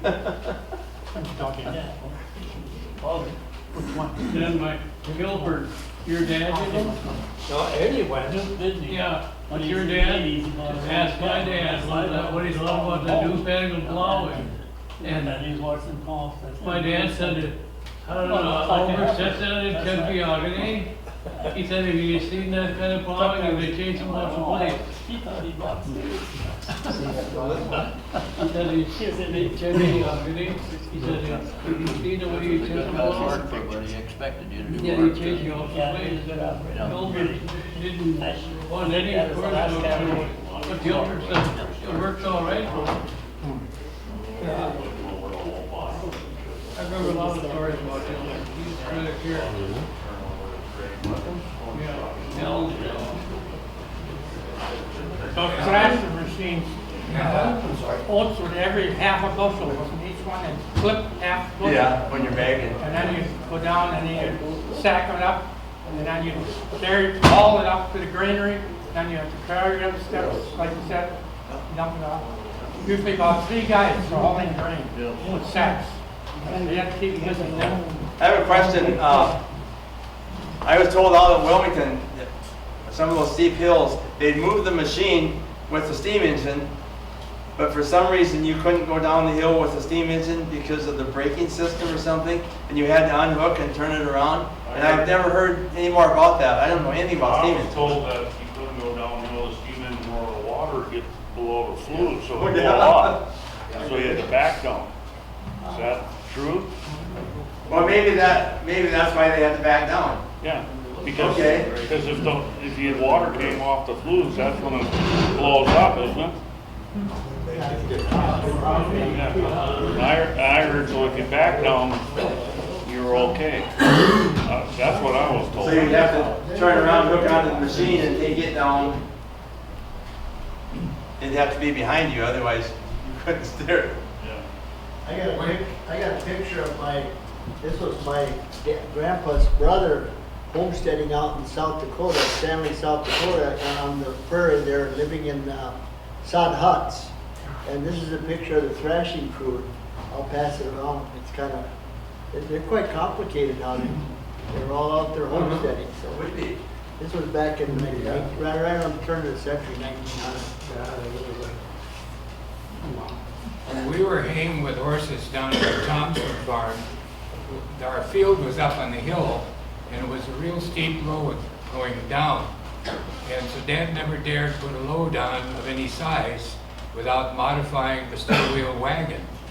And he made 2 skids, and he tied them to the wagon bolster on the front wheel and dropped them down under the back wheels, and then we could go down the hills because the skids pulled hard enough on the ground. And Alan, do you remember? You know where the home farm is, right? Yeah. We used to live there, you know, Yeah, when we were young. that. Anyway, that had the oat bin up in the hay barn, which was nice. But High barn. yeah, but one morning we came down and one of the horses had gotten loose. They had a chute down between the horse barn and the cow barn, and the horse had gotten the chute open, and so there was just a mound of oats between the two of them. He fall from the outfit working on the track and get killed in that barn? I don't know about him, but I mean, that barn had He was Albert Hall's brother. Okay. Yes, he died there. Okay. He fell down. He fell down the barn, didn't he? Yeah. That barn had a hay mower in it. Do any of you know what a hay mower is? Oh, yeah. Have you? Okay. Well, that was the first I had seen of it, but maybe that's kind of what he was monkeying with or something. They worked real good, but the blame pigeons would make them rough, you know, manure on them, and then they wouldn't slide off. See, if you couldn't get that off of there, that mower was it was worse than not having one. The idea was fine, but it Yep. didn't work. Yep. My wife's grandparents were home. Oh, yeah. Yeah. My wife's grandparents are homes. Did they ever live by Blackhammer? Yeah. Albert was my grandpa. Half a mile east of Blackhammer? Okay, that's the farm I'm talking about. George Yeah, we had a very big This steamer. was his brother. Not real big. Gordon's home, he owned it, one of his sons. Yeah. Neat picture. Where I lived Oh, okay. is where my great uncle lived. Okay. I think we're gonna wind it up. Anybody that wants, so all you guys have to do chores and get home, but anyway. If anybody that wants to leave, leave. Anybody wants to stay, just stay and talk, because we're not going anywhere. Do you want to show them that picture I brought? And why don't you? Oh, yeah, sure. Jim, why don't you tell them what next week and the week after and the week after? We've got some good programs coming up. This is a Grant Wood print. And it's kind of speaks to the meal at threshing time, I think. Yeah. It really does. Nice I work. love Grant Wood Oh, prints. yeah. Wow. And the topic next week is Yeah, the topic next week is silo filling, and I think we'll maybe not only silo filling, but silo emptying and anything to do with silage, because there's a lot going there. And so that's the topic next week. The following week, the topic is tractors and horses, anything to do with power on the farm. And then the last one is the one I'm really looking forward to, and that's handling livestock. There are so many good stories about things that happen handling livestock. I've got a couple that have never been told in Spring Grove, but the guys involved are gone now, so I can tell. Anyway, I'm really looking forward to that. I remember when you eat dinner, and see them guys would cut the pine and they'd eat it with their knife. They'd cut it and they'd cut it up and Yeah. then they'd pour their hot coffee in the sauce and sip off of that. The other story that goes around and round and round, and I've heard it, is at the thrashing dinner, they're all sitting around eating, and nobody passes the gravy. And if somebody got it and thought it was soup and ate it all. That had to happen somewhere because it's a Spring Grove story. But It happened down in Wilmington. Wilmington, okay, it happened in Wilmington. It's sure a great story anyway. The immigrant, the guy from, he just came from Norway. Really? Yeah, he just came from Norway. He didn't know what. That explains it, huh? Another guy got from Norway, he had a piece of pie, he thought that was pretty good, so I ate the pie. So anyway, thanks a whole bunch for coming. This has really been fun. And we're going to do it 3 more weeks. Okay, I think we'll start. It's 2 o'clock, and if anybody else comes, we can tune him in. So I'm Jim Gray. I know almost everybody here, maybe not quite everybody, but so welcome, and so glad you all can make it. We're going to have a good time. Ask everybody to turn off their cell phone, put it on vibrate or whatever you do. And so first thing we're going to do, we're going to go around and everybody just say your name. We just get everybody's name, and also we'll pass the mic around. We get your name and your picture. And then when you're going, if somebody on this side of the room is talking, but you really want to add something away, just raise your hand so that the videographer can see what's happening and get you tuned up. And otherwise, we're going to be really, really informal. And maybe I was supposed to. Halfway through, we'll take a short break. We'll bring coffee and cookies out and hand them out, and then we'll start right up again. And I want to introduce Katie O'Regan. She's our new development director here. And I got to tell you, she can do anything. She absolutely can do anything. She's so tech savvy. So anyway, we got way more than we even bargained for. So she'll be. I'm hiding. Did you see me just leave the room? Fine. She's really good. Can you tell them who my father is? Francis O'Regan, right here. That's my daddy. And actually, another celebrity, Ozzy Quandol is here. And Ozzy could tell stories all afternoon all by himself. I know I could. Anyway, okay, so we're going to start out by, I'm just going to hand the mic around. Just say your name. We'll just do a names first time around, and then we'll start in and everybody have a chance to say something. Richard, do you want to start? Okay. Richard Sully, Spring Grove. Gary Wilson-Guard, Spring Grove. Glenn Kinderberg, Wilmington. Held New Spring Grove. Georgia Rosendahl, Spring Grove. Ann Lang, Highland Time too. Walter Langland, south of Spring Grove. Alan Schmidt, Wyckoff. Fort Irving, Spring Grove. James Wilhelmsen, Spring Grove. Carlin Crowell, Wilmington Township. Audrey Elmore, Caledonia. Lee Griffin, Caledonia. Carl Richards, Memphis, Tennessee. Artist Redvig Richards, Memphis, Tennessee, previously Black Hammer. Marge Redvig, Spring Grove. Neil Dearson, Maple, Minnesota. Bob Dearson, Spring Grove now, used to be 3 miles south of Caledonia. What's this thing? Yeah, it's on cool. Cool. Bob Dearson, Spring Grove now, used to live 3 miles south of Caledonia, Maryville. Jim Solo, Black Hammer. David Oberlin, Black Hammer Township. Lyle Beardy, Highlandville. Joyce Bierke, Highlandville. Miranda Sinclair. I remember when I first moved off from the farm. Darrell Sinclair, Spring Grove. Richard Hulty, Maple. Francis O'Regan, Walk On. Ozzy Quandel, walk on. David Myra, Spring Grove. Okay, thank you. That went really great. So today, the topic is silo filling, but that may not be a big enough topic. So let's include feeding silage or crawling the silo or anything to do with the silo. And I will start off. I never pitched a corn bundle, so I don't know anything about that. But we had the silo, we had the threshing run, and my dad decided that maybe he should get a chopper and we'd have a silo filling run, so to speak.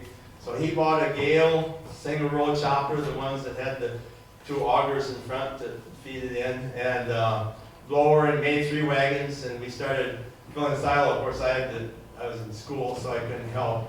But we had the F30 Farmall with the big high tires on it we talked about last time to pull the chopper, and we realized even though there aren't any hills down there, we didn't have quite enough power. It didn't have live power, and pulling a big heavy wagon full of silage, it pulled down, we'd have to throw it out here. And so Dad took the F30 into the international dealer at Riceville and said, we can't afford a new tractor, but give this thing all the power you can get.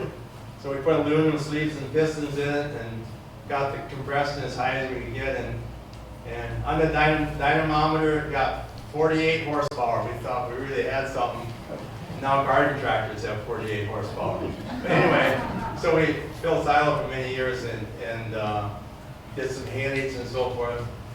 And I have a lot of stories about feeding silage and fed silage, but that's enough for me. I'm going to give it to Richard. Here you go. Hey, we have a new guy. Do you want to tell any silo stories to start off, Arlen? I always started with Arthur Enstead was helping him. And I was kind of roughing and chopper together.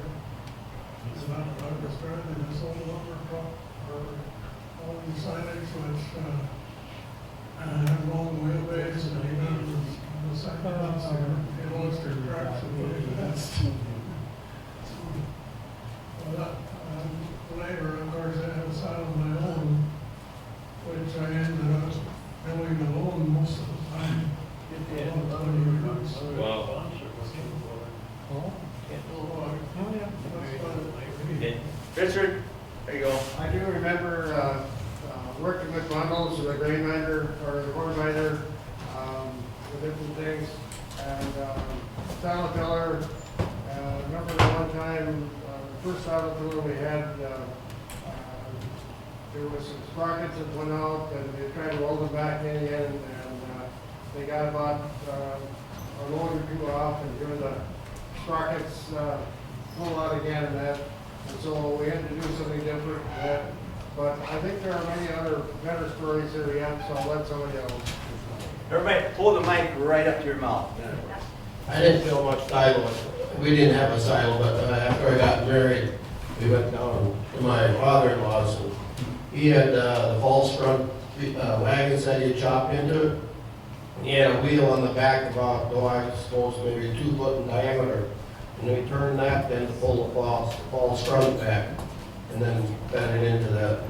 But he was telling one time they had corn that was so high that he had the chopper hooked up to one tractor, and he had that going wide open, and he had another tractor in front of that one just to take and pull it through, and he had to go real slow with that. And got into a lot of filling bunker silos up at John's up there when I worked up there. There you go, Glenn. Well, I guess I've been in the silo filling business a long time, but the first thing I remember is we always chopped a cornfield right below the barn, so close by. But my first job was climbing up to the silo, getting the 2 blower in. And that's the first job I had, was climbing up the silo outside, getting the blower in. And then after we started filling, my job was always inside, tramping the silage and steering it around all the time. And then of course, after we started doing the chopping, my neighbors, Hank Ulrich and my brother and I, we started chopping ourselves. We had blower and chopper wagons stacked together. And that was the end of it till we started doing the big chopping, was hired somebody in. So Okay, that's all I need. We had a silo back in the 50s that was 60 feet tall and 12 feet in diameter. They took it all over, had enough bell speed to blow it up there. A long time ago, everybody had Bill's silo for us was gone now. Well, I think I must be the oldest one here because I remember the corn shredder. And you used a corn binder and cut the corn stalks, and then brought it in, and you had the corn shredder. And I remember one time at our place that my uncle, I wasn't thinking, I guess, the gas engine was going full blast, and here he comes with a 5-gallon can of gas, and he's going to pour on the, fill up the tractor. Boy, did he get heck. But anyway, another thing, these corn binders, I think the corn shredders were about the most dangerous thing ever invented, because just for the heck of it, we went and we did some research, and I have a whole pile of people that get their fingers lost, their arms lost, and everything in the corn shredders. So I can pass them around and you can look at them. But there's a couple from Spring Grove, otherwise from Rooney Valley, Stockbridge, and other places. But I think the corn shredder was about the most dangerous thing ever was. I'm Adeline Langhorn, Walker's life. Yeah, my recollections go back to about 1940 when I was 14 years old. We cut our corn with a one-row binder with a bull wheel on it that drove it because we didn't have any power takeoff. And then we dropped the bundles on the ground, and so we had to load them. And that's a pretty hefty lift to load those corn bundles up on a flatbed and stuff them into a blower with an apron to carry them into the cutting bar, which is the blower was driven by a belt tractor, of course. And we had a wooden save silo at home that we filled starting with. Then we graduated to a one-row PTO chopper, full of a D17 Ellis, and then we started doing custom silo filling. And that evolved into, over the years, probably about a ring of 15 or more silos in a 15-mile radius from Locust to Spring Grove to Burr Oak. Eventually ended up, of course, with a 140 horsepower tractor on a two-row chopper and filling 20 by 70 silos. That evolved over many years, yeah. Well, I started in with bundles, and then my dad had a power takeoff corn binder. We had an elevator on the corn binder that would load the bundles on the wagon. And about 1950, we got a chopper, just like you had a Gale with two upright augers, and could cut your finger on the edge of the auger, And we had an M with M and W pistons and sleeves, get a little more power, because the M was a little short of power. And of course, then we went on, and we did custom work too, and after a while. But that was sort of the beginning. We made our own wagons when we started, when there wasn't any wagons. Had a false engage. I guess I don't have too much to say. I do remember filling silo and being up in the silo like Glenn, running the distributor tubes so you didn't have to fork it all around. And the amazing thing, I guess, about filling silo is the transition from what it used to be to what it is. It's amazing. Semis taking it in instead of the small wagons. It's other speed. One of the first things I remember was they cut the corn with a corn binder, and that we did that the day before. And of course it rained during the night, so when you come to pick up almost next day they were wet, so you got almost mud from head to toe. And also some of these early tractors did not have a lot of PTO speed.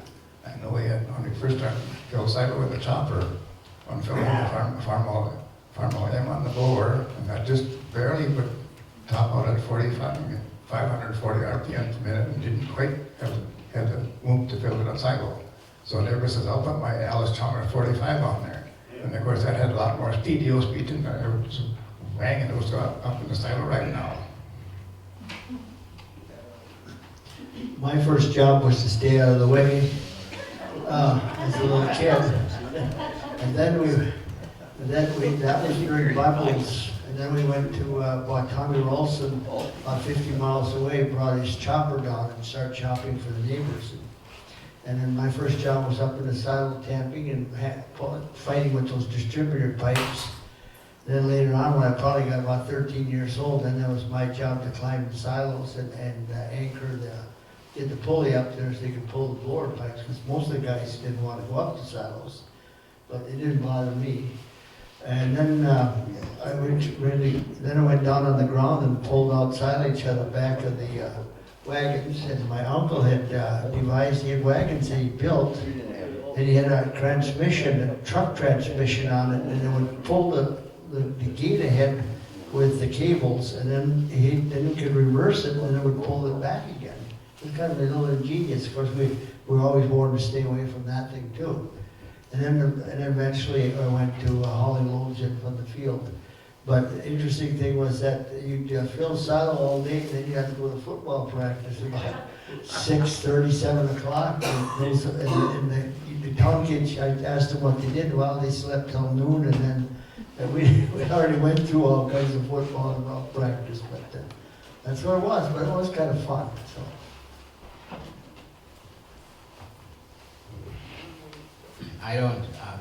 I helped shock corn, and but I was like Harlan, I had to stay out of the way. So when I got a little older, I got to go up in the top of the silo and help stamp it down.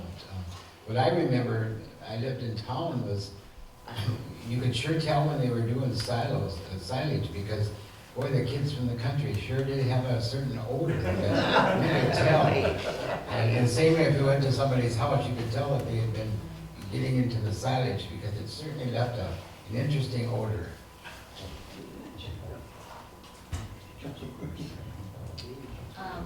I only remember seeing a silo filled when I was very little, and I remember climbing into the silo to sing because it was great acoustics. But that's really all. I was pretty little.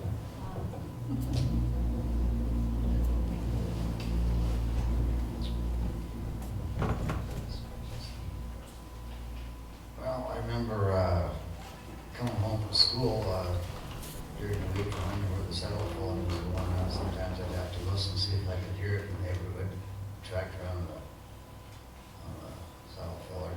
I was going up to the windmill and see if I could see any activity somewhere surrounding the closest neighbors.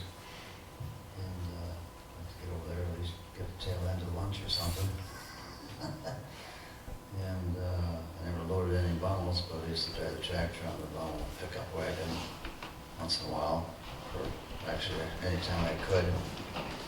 And threw down silage a little bit once in a while.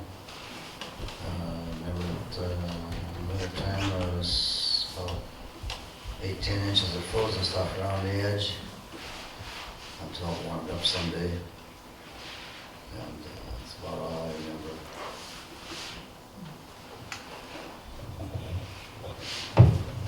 I never got in on the bundles, but Dad and Elling sold them all chopped together, and we had an old Gale blower with 6-inch pipes run by a belt, and then Elling traded blowers and got one with 9-inch pipes and didn't have to unplug pipes anymore. And then we had a redwood stave silo that we tore down and made a bunker out of in 1960. We used that for 20-some years. And then we had Elling had a Gale chopper like you had, and he had an 880 on there, which was a lot of power, but then he traded it off for a 1650, and guess what happened to the chopper after that? We got a new one. One of the things I remember is the neighbor had the chopper, and his hired man was an immigrant from Norway, who had served in the Navy. When he tied the knots to pull the pipes up, it took twice as much rope. And then the first ones was with the blower, with the belt on it. And we built the boxes, there's some pictures of them there. And you'd raise it up and reach over that belt and pull into the silage, to pull the silage into that belt. Kind of always had a lot of respect for that one. I too had to stay out of the way. It's up to my grandpa's, and they had, when they filled silo, they had an end gate where they lifted it up and they propped it with a 2x4, and then they raked it all with a corn fork. And that was physical labor, I'll tell you. And this was up in my grandpa's, and that was about all I got to remember. We never had a silo, but when I was growing up, but we put one up, and when we had weather like now, it would freeze on the about a foot on the inside, and had to crawl up and pitch it in or wait till it thawed out, and then so it would wait out in the center. How many of you would climb up a silo now? Today. Inside or outside? I don't think I'm gonna climb a silo ever. But I remember about the farm for north of Mabel, and that's a beautiful house there was there. The nicest house I ever lived in, and I enjoyed it, remember it. Well, I grew up, what I hear you guys talking about, we're all in our 80s. Pretty much got the same story. And my dad got talked into, well, we had a 16-foot by a 30 wood stave. We tore down after so many years, all by hand. And Dad got talked into a 24 by 60 stave, cement stave silo. And the fall before we got the unloader installed, I was pitching this half a ways and then pitching again to the door. Got a little too wide for me. But I enjoyed your stories, all the experiences running with cord biker.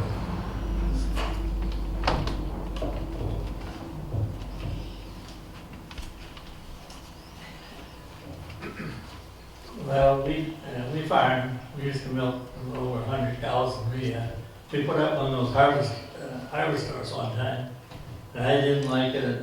That's the worst thing I ever did. And I sold it back to there's some big for it. I got $6,000, and they took it away, and then I put a stave up. When I see those blue tubes, I just feel sorry for those farmers.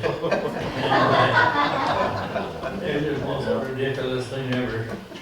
Anyway, my nephew, Adam, found out he fills a lot of silos right all over. That's his business. He's got a John Deere with 800 horses.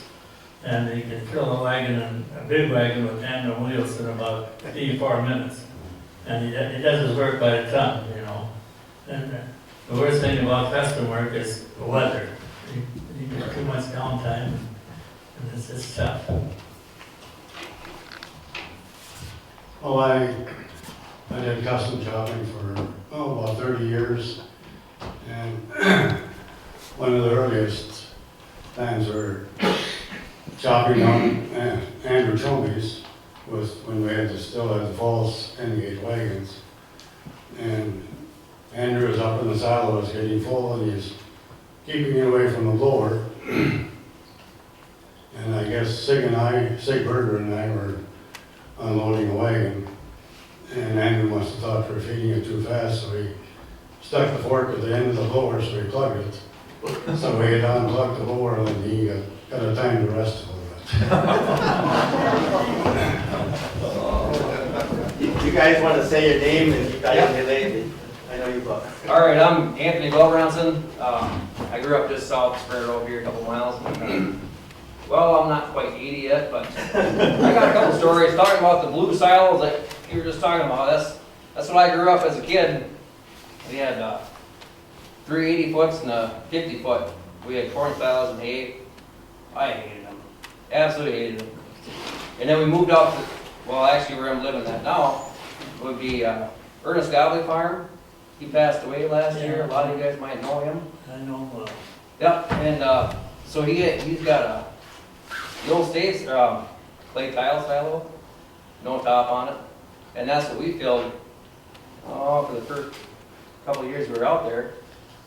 And you know, I thought, when I lived at home, we filled those big harvester silos, and when you start chopping hay or corn, it's push, rush, push, go, go, go. And then we started filling this 35-foot silo, and it was just a fun time putting corn silos in there, you know. We stop and have dinner break, and you know, at 6 or 7 in the evening, you stop, you're done for the day, and the next day you start again. It was peaceful and enjoyable. The harvester silos, there was nothing peaceful about them. So that's my story. Matthew Myra, Spring Grove, Ed Myra's son. Anyways, I've got a silo story. I think I'll just talk loud because that's in and out. So when I was just out of high school, I worked for Paul Solom, and most of you guys might know him. And he, over the years, he's had many different hired men up there. Well, at that time, he had this one gentleman that sometimes you'd wonder where he was. So it wasn't out of the ordinary for him to disappear once in a while. One day, he disappeared for quite some time, and so we started looking for this gentleman. And I happened to walk through the silo room right at the right time because I heard an echo come down the silo chute. Help! So I looked up the silo chute, and you guys know how they echo. And I said, "Gary, is that you?" He said, "Yeah, I've been waiting for 2 hours for someone to answer me." And I said, "Well, we've been looking for you for a couple hours. What are you doing?" And he said, "Well, I climbed up here to switch the silo door." And you guys all know you got to switch doors as the unloader goes down. But I forgot before I started climbing up here that I'm scared of heights and I can't climb down. So I said, I'm on my way up. I'm crawling up as we speak. So I get up there, and he's probably a good 30, 40 feet up, and he's in the silo, you know, on top of the feed. And I had to help him get his legs out, and I had to take his hand one at a time, one rung at a time, and I was behind him. It was almost like I was trying to bring a baby down out of the silo. And when he got down, he didn't give me a hug, but it looked like he wanted to. But he was so happy that someone heard him because he was yelling periodically over a 2-hour period. And that's my funnest silo story I have. I did grow up on a farm, and we filled silos, and we did have a harvester. But what I've been doing the last 23 years is sort of like silo filling, but I've been filling bags for 23 years.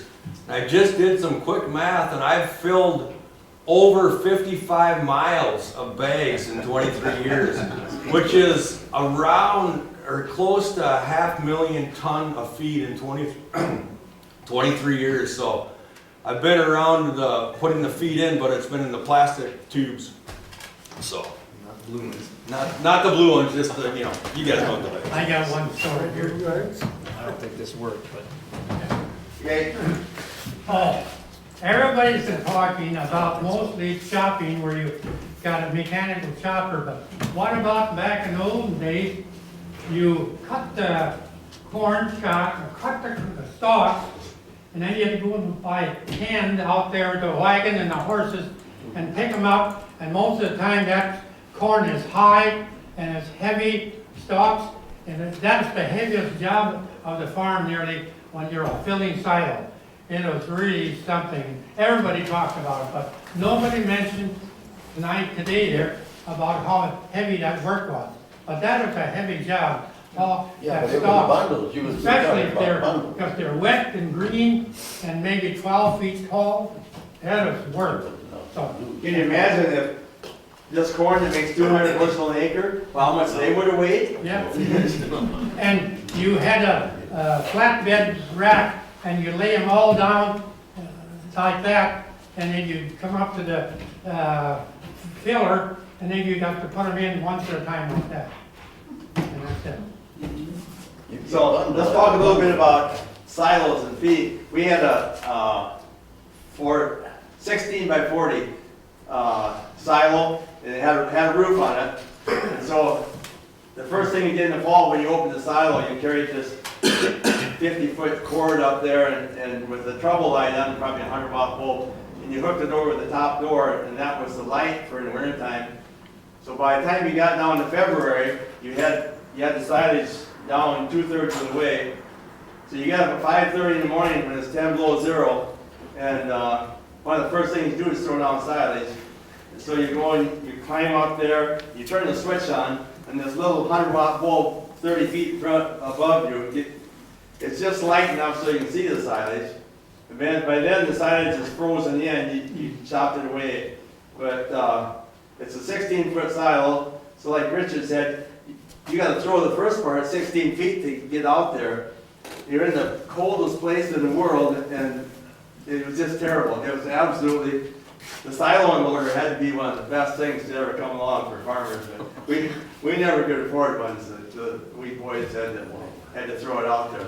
But silage, the other thing we talked about, when grass silage came along, the first few years, you that did it, we'd mow around and then we'd chop. We didn't let it wilt at all. We put that, and it got this butyric acid in it. It stunk so bad.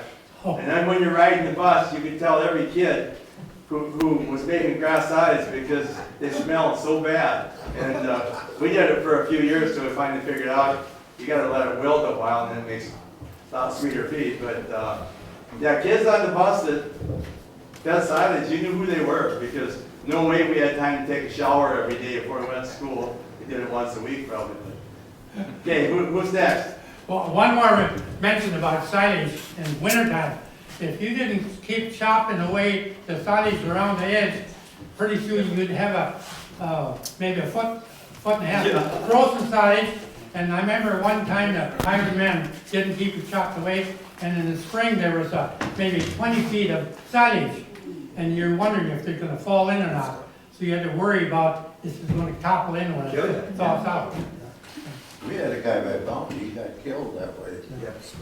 Thawed loose and fell on him when he was up there. And talking about getting out of the silos, some of these guys used to go up there and throw down and throw down and throw down. Pretty soon their shoe was blocked up and they couldn't get out of the silo. Boy, he must have been crazy.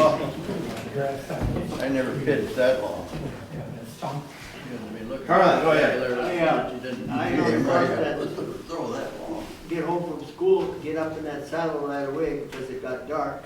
But then you had to feed this stuff and carrying it in them buckets. And I hated that job. I wondered why them cows couldn't figure out a way to get it to let the cows come to it. Always had to do that. But one time we were filling at my grandfather's farm, and I was, everybody had vacated me, and I was the last one because I would crawl out through the roof. The rest of them, they didn't want to do that. Well, then Bill Gray was down below his neighbor, and he thought it was kind of funny. He took a 5-gallon pail of water and threw it in the blower when I was laying up there and trying to kick silage away. That didn't set too good with me. I remember as I was getting out, I took the fork with it and I threw the fork down at him, and then I hollered just before it got to him. But he never threw any more 5-gallon pails of water on me. I also had, my brother had we had sheep, and there was a buck.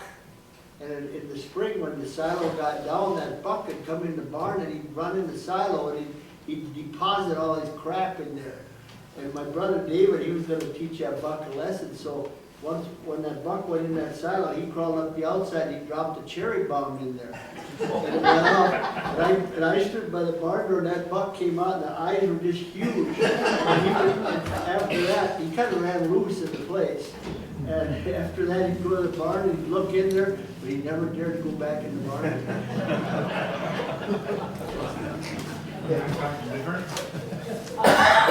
Then Coleman Larson, he had a short silo, and he always put corn cribbing up on top. 4 cribs. And of course, I would be up there, and the rest of them would vacate because they didn't think it was safe. But when you put that 4th one up there, you were really off the mark. You were hoping that wire wouldn't break, but luckily he always bought new cribbing every year, so it never broke on me while I was standing up there. That was kind of dangerous. We filled the silo once that was completely inside of a barn over here, and I forget the name, a couple of bachelor brothers living there. Probably was about 20 feet high probably, but it was a wood stave silo right inside the barn. There's something old round barns used to have silos. Yeah. I had a neighbor with a round barn. He had a silo in the middle of it. And then putting up the pipe would be, always, for most of the time we were silo fishing, we had to put the pipe up because there weren't any pipes on any silos. And sometimes we had the wood stave silo was leaning a little bit towards our side where we were, and to get the ladder up there and climb up there and find a place to fasten the pipes on the top it was pretty tricky sometimes. And if you're up there, if you ever just happen to look up and the clouds are going by, you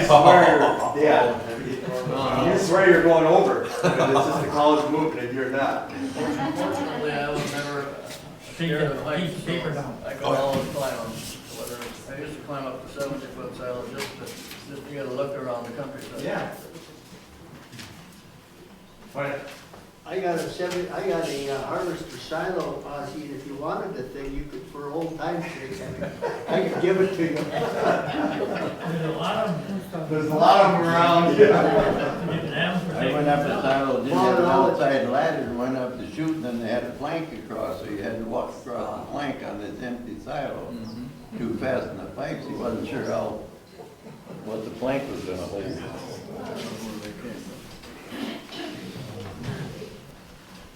Anybody else? I can talk about silos. I worked my way through school building silos for Madison Silo Company. And the second year I did it, we did them all in South Dakota. And we built as big as 24 by 80s out there. And if you know, in South Dakota, the wind never quits blowing. And my job was always up on the center. You had to go up the center pole before you put the roof on. So you're in a 24-foot silo, you're 12 feet above the top of the silo up on this little crow's nest. And then they're handing these aluminum sheets up to you, and the wind's blowing about 30 miles an hour. And it was, I was so glad to get done building silos. It was really, really good money, but awful hard, dangerous work. Dangerous. So, anyway. Oh, wow. That was fun. What never did money, $1 an hour? We did a piecework, and you're supposed to have a 4-man crew to build these big silos, and so 3 of us decided we'll split the 4th guy's pay, and 3 of us did it. And I made the kind of money, and this is almost 60 years ago, I made the kind of money that people make right now. It was awesome. Karen and I worked our way through school without any help. And one of the reasons was we could really make money building silos. So. Anyway. What years was that roughly? 62. 62? 61, yeah. And they're building silos like crazy back then. Oh, Madison, yeah, they couldn't keep up. Yep. Yeah, they were building silos. And out there, it was the Missouri River when they were going to dam it up for the Wahi Reservoir. The guys took their money that they got paid for the land, and they used it to build silos, so they didn't need so much land. So that's mainly what we were doing. How many summers did you do that? Or 2, just 2. 2? And if I could have done, I had another summer to do it, and they said if I come back, I could be a foreman and have my own crew. and my dad was still farming, and he said, you know, you're so close to being a vet, why don't you work for me? And he paid me a salary, and I got to farm one more year, best year of my life. Wow. And I started every morning about 4:30 and just worked. It was just great. So, did you have to go around the outside and tighten up the bolts in? Oh yeah. On a little rope and a... Yeah, I hated that. Oh, you did Some of that, the huh? guys, they'd swing way out, they'd have so much fun, and I was scared to death. But yeah, you had to swing the outside to tighten the bolts. Yeah. Closest chair. Wow. I'm not real scared of heights, but I really want to like it. I got a cable going missing now, you wanna come out and put it on? No, no way. One of those novels we built when they went home to tighten up the hoops, they went home, tightened them, and then they came back later with a boom strike on, really tightened them. But that one guy in that one silo, he had 2 claw hammers. He stood on the clamps and he hooked the claw hammer in the hoop and tightened. 75 feet up he started with 2 claw hammers. Now he's got more faith in the handle standing. Wow. Now, Jim, you said that the wind blew out in South Dakota. I grew up on the prairie, and we always said the wind blew 23 hours a day, and the other hour was out in North Dakota turning around.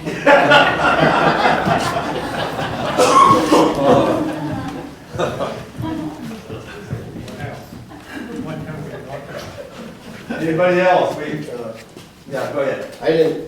I didn't per se fill any state silos or anything like that, but for many years up at John's, I worked up there, we'd fill that big bunker that he had up there. And we used, Elvin Munson used the cat there to pack it all the time. And he had pushed it around with that. We elevated it up and stuff like that one time. Elvin ended up going off the edge of the thing and getting killed. But Elvin Munson, Mark Munson's dad. Mark and Janet. out there, Is it Mark's brother? Or? Mark's dad. Oh, his dad, okay. But I remember one time, Ransomberger brothers used to chop for us most of the time until they quit, and then John got his own chopper. But Army Ransomberger was pulling loads. He had I think it was a 1066 that he was pulling with. Anyway, he had the radio turned up on that dang tractor, and he was driving along, and the front spindle busted on the wagon, and it dropped down in there. God, he said, it got tough pulling, so I just shifted down. He dragged that thing for about 200 yards before he finally figured out that he'd busted something. But that was something else. I know some of you have mentioned that once the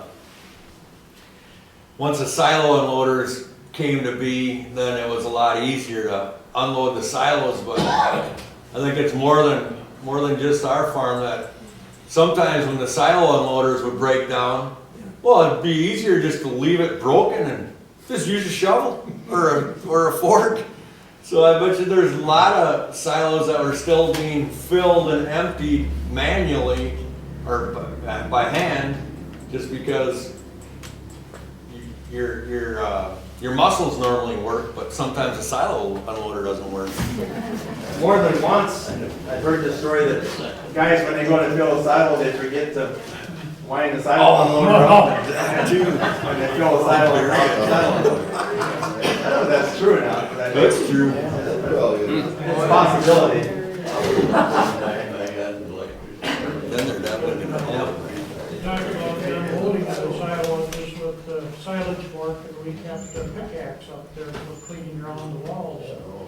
Didn't mind so much throwing the silage down, it was when you got to the bottom in that 6-foot pit, you had to throw it up out of. That was critical. Did anybody ever have a hand chippers that you had took up there? Always wanted one. We never had one. But that thing would drag you all over the silo, and it was kind of dangerous, because my dad never wanted, that's why he was so adamant that we had to always throw that silage down with light, because he was scared we'd get caught in that thing. Oh, yeah. That was a miserable thing. Mean machine. Yeah, that was a terrible thing. And so the silage unloader was a pretty good step up. But that's about like standing up there with a silo unloader, so to get the edges cleaned up, that's kind of risky too, with those silo unloaders going. And, I don't know if this is common in the farm, but we had a really old farmhouse, and when we opened up the silo in the fall, we took all that moldy, rotten stuff and put it around the house, foundations, keep it a little warmer. It's kind of a bad smell. I don't know if anybody else did that, but we always did. That's Pack bales around. Yeah. Use pack bales around. yeah, bale straw, yeah, Small whatever you had to do to keep warm, I guess. You guys were talking about ice around, or the frozen silage around on a ground silos or a stage silo and that. But even the bunker silos can be dangerous. Spencer Olson was killed taking silage samples and that, and a big chunk fell off the top, froze down and killed him. John had a 1650 with a, what the heck was it? It was a big loader on it. But that thing would reach really high, so it would reach up high enough to get at the top of the silage and be able to bust it down and that, so that wasn't too bad that way. So Jim, well, you're talking about this power takeoff speed. Later on, did the power takeoff speed double in tractors? Pretty much. Because to begin with, on the farm on them, you know, they just barely crank out 540 RPM. You had to have that thing wound up full throttle to make 540. And on some of these blowers, you know, you had to have it wound up pretty good. And the guy said, one fellow said, well, try my Alice 45 on there and try that. Oh, that wouldn't do it. He said, they hooked it onto them and right up, blew it up, blew the side of the pipe so fast because that, I think that topped out at 620. Just about 100 RPM faster. Okay. We had that Gale chopper I talked about with the 30 on it, and one of the last places Dad filled, he had a new 730 John Deere, probably had twice as much power, and he wanted to pull the chopper, so that's okay, you can pull it. And he had all this power in there, and they went over a little rod or something and put a little twist in the frame, and the knife went into the cutter bar and it just exploded the chopper. It actually, it flew the cover off and just ruined it. And so Dad wished he never put that much power in that old chopper, but anyway. That's what happened with ours. Oh, yeah? Oh, yeah, you didn't finish it, okay. You had too much power on it. Yeah, too much power, it blew her up the third load we had the tractor on. Okay. Knives come out all over the place. Was that from an 88 to a 1650? 880 to 1650. 880 to a 1650 Yeah, out? that was probably 58, 59 horsepower to. No, that lawnmower cut, that lawnmower? Well, the knives were on the blower. Does anybody make a chopper now that isn't a lawnmower cut? They all are, aren't they? Al Silver in the first one. That was thick knives, it took you an hour to change knives to chop for that. Okay. Alice Chalmers had the first lawnmower cut. Yeah. Great big long thing. And we always joked about the dumb thing, but it turns out they made it bigger and more it would have worked for them. We had to read that chopper up, then we bought a 717 New Holland, I think it was. And they had the lawnmower, it was a cut and curl. Yeah. And there was such a whine to that, and we had a couple other neighbors eventually, you could always tell when they're chopping because of that hum in that chopper. Daddy, Daddy, can you, hey, Ozzy, yeah, Daddy. What was the tractor? What was the tractor that you know when you got your arm caught in the baler? I can't hear you, Kathy. He can't hear, I gotta say, this is an amazing story. Remember when you got your arm caught in that baler? You got your arm caught in the baler? Oh, yeah. What kind of tractor was that? WD. Tell that story. Tell them that story. Oh, I was, first day I ever used a baler, the landlord looked and used his baler, so I was baling hay. It was getting about 7 o'clock and I had 25 cows, you know.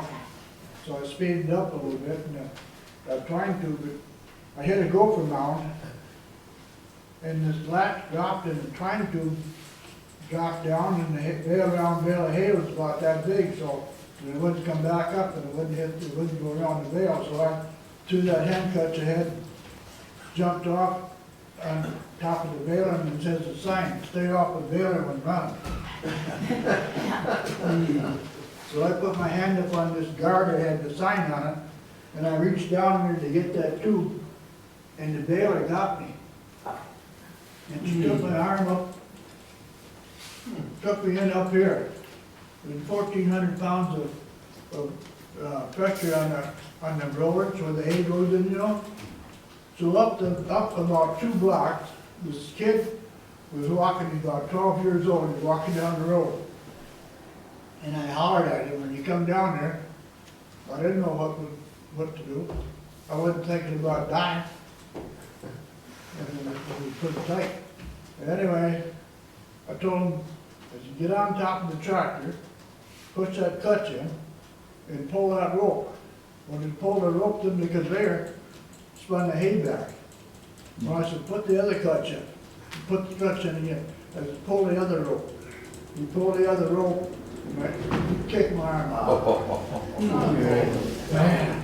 2 weeks later, there was a kid from Wisconsin, he died, he took him up to here and he blooded him. It was a miracle. Yeah. The kid was walking down the road. He's so strong, he could fight the baler off. Yeah, and his neighbors talked about that my whole life. They said, Francis is so strong, he could beat a baler. And he pushed it off, and my mother was pregnant with my oldest brother, Daddy's first son at the time. And he said, nope, I'm not dying today. That's what everyone would tell that story about him. Wow. And the only thing he ever had on, right, was he can't grow hair, right, a little patch on his arm, but it didn't break his hand, nothing. It's a miracle. Wow. And that boy saved his life. And but that's a tough old man. I had to have him tell that story. The only reason it did is because he's Irish. He always said his best neighbors were Norwegian though, didn't you? I said his favorite neighbors were Norwegian. Okay, we're gonna have cookies and coffee right now. Take a short break. Okay, I think we're gonna start again. We can get down stories. So Carlin Traubel's gonna start off. He has a story. A lot of you knew Dr. Knudsen, that was the doctor in town. Well, Dr. Knudsen grew up next to my grandfather.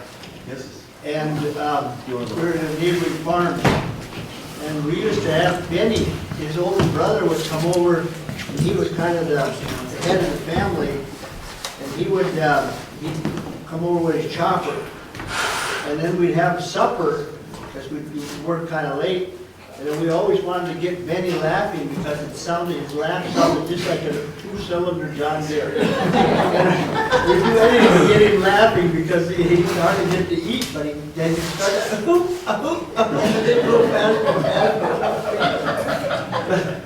And then Bert, his other brother, his name was Oscar there too. And Bert was he was a baler, baled hay and straw. He baled year round. And he never had lights on the tractor or nothing. And he'd be coming home at night at 1 o'clock in the morning after baling straw stack. He lived to be 95 years old. He never had an accident or nothing. But he did that bail for years and years like that. And he always used to come to us boys, there were 5 brothers at church, and then he'd want to shake hands with each one of us, and he'd always had that dish rag shake, you know, and he'd grab his fingers and lift them up. Well, a lot of good stories about the Knudsen family. And then Benny used to go and buy like 10 pair of overalls, bib overalls.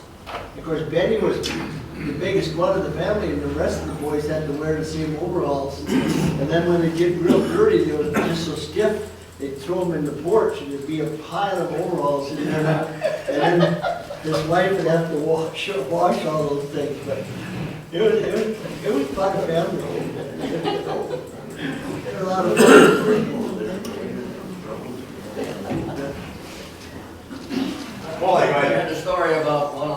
years of operating farm machinery and getting stuck in a baler, it seemed like it was always my job to sew the silage down with a fork or operate the silo loader. And so once I had trouble with the silo loader, I forget what it was, but I was up there probably about 20 feet. And it was running, and of course I should never go in there when it's running. But I did. At any rate, it was a ground driven. It wasn't a ring drive, it was ground driven. So it seemed like it'd surge every once in a while. I was in there and kicking off some of this frozen silage along the, apparently it was melting in the spring, thawed in the spring, so I could get some of it off. And I thought I was a ways away from the odor. But all of a sudden, it made one of those surges, caught my foot, shoe in between the chipper wheels. And, oh goodness, I didn't know what to do. Fortunately, the belts were not really tight. That was my savior. Of course, I hollered and hollered, and I actually had my hands on the auger to hold it, help hold it. Hollered and hollered, and the wife and my older brother were in the milking parlor, and of course they couldn't hear anything. Fortunately, we had some construction workers building this wall on our trench silo, and they heard the hollering. And one of them came over there and got it stopped, so that I got up. My shoe was pretty well chewed up, and I still had a little mark on my shin bone. But just imagine if I had to stay there. Well, of course, the belt I was holding it, so the belt would have burned out entirely. But what a close call that was, a stupid mistake that I just got a little bit too close, and then the thing would surge once in a while, and something had held a little bit, and all of a sudden the swing passed. That was a close call for me. But how did you set it in gear? I mean, did you set it in gear when you was downstairs and went out there? I can't remember for sure whether I had unplugged it and then went up and plugged it again. I guess I can't remember that. I turned on the drum of a tractor once and the step-power takeoff was only on about that far, but it's in gear. All of a sudden I was standing there with no pain. Just like that, my pain. Here I am. Any more silo stories? Well, he had something on there. Okay. Well, I heard people say they didn't like them hardware stores. I was just wondering what the reason was that they were so disappointed with the hardware stores. Too much that people want thing. I'm very dependable. Speak up. Yeah, I had a lot of trouble with the unloader. It's a joke. A lot of upkeep, and they unloaded slowly. My problem was always that check you had to write out to get the bill. I had a green unit, but that I never Like had. 3-4 of them on daily, if you hit a hard job, so nothing would come off. And finally chew through it and then come to completion. They're slowly. And then when people finally realized that most of it was salesmanship, because they convinced you that the feed that came out was so much more valuable than what came off of a pile or out of a space silo. People finally realized that wasn't true. So. Gary, you got it. Well, you guys are telling about, getting hurt and stuff like that. We had a young guy that was caught in a silage wagon, went to the beaters and that, Byron Oakston. He was killed with it, He was working at a farm. Yeah. So farming's a dangerous profession. Power takeoff shafts, the most dangerous thing you can be around. Yeah. It happens so fast. So many people. Carla. I'd come back, I'd been down in Kansas City with my FFA group, and then I'd come back and we were gonna pick corn. And I was up on the grain bin, and I was crawled up there, and we were unloading corn, and I was looking at the spreader to see if it was spreading far enough out. And so I decided that I had to change it a little bit, and I had a pair of these farmer gloves on, you know, the big ones, and I reached across to put my arm down, all of a sudden something grabbed me. And it was the top driven power, you know, takeoff on the elevator, auger.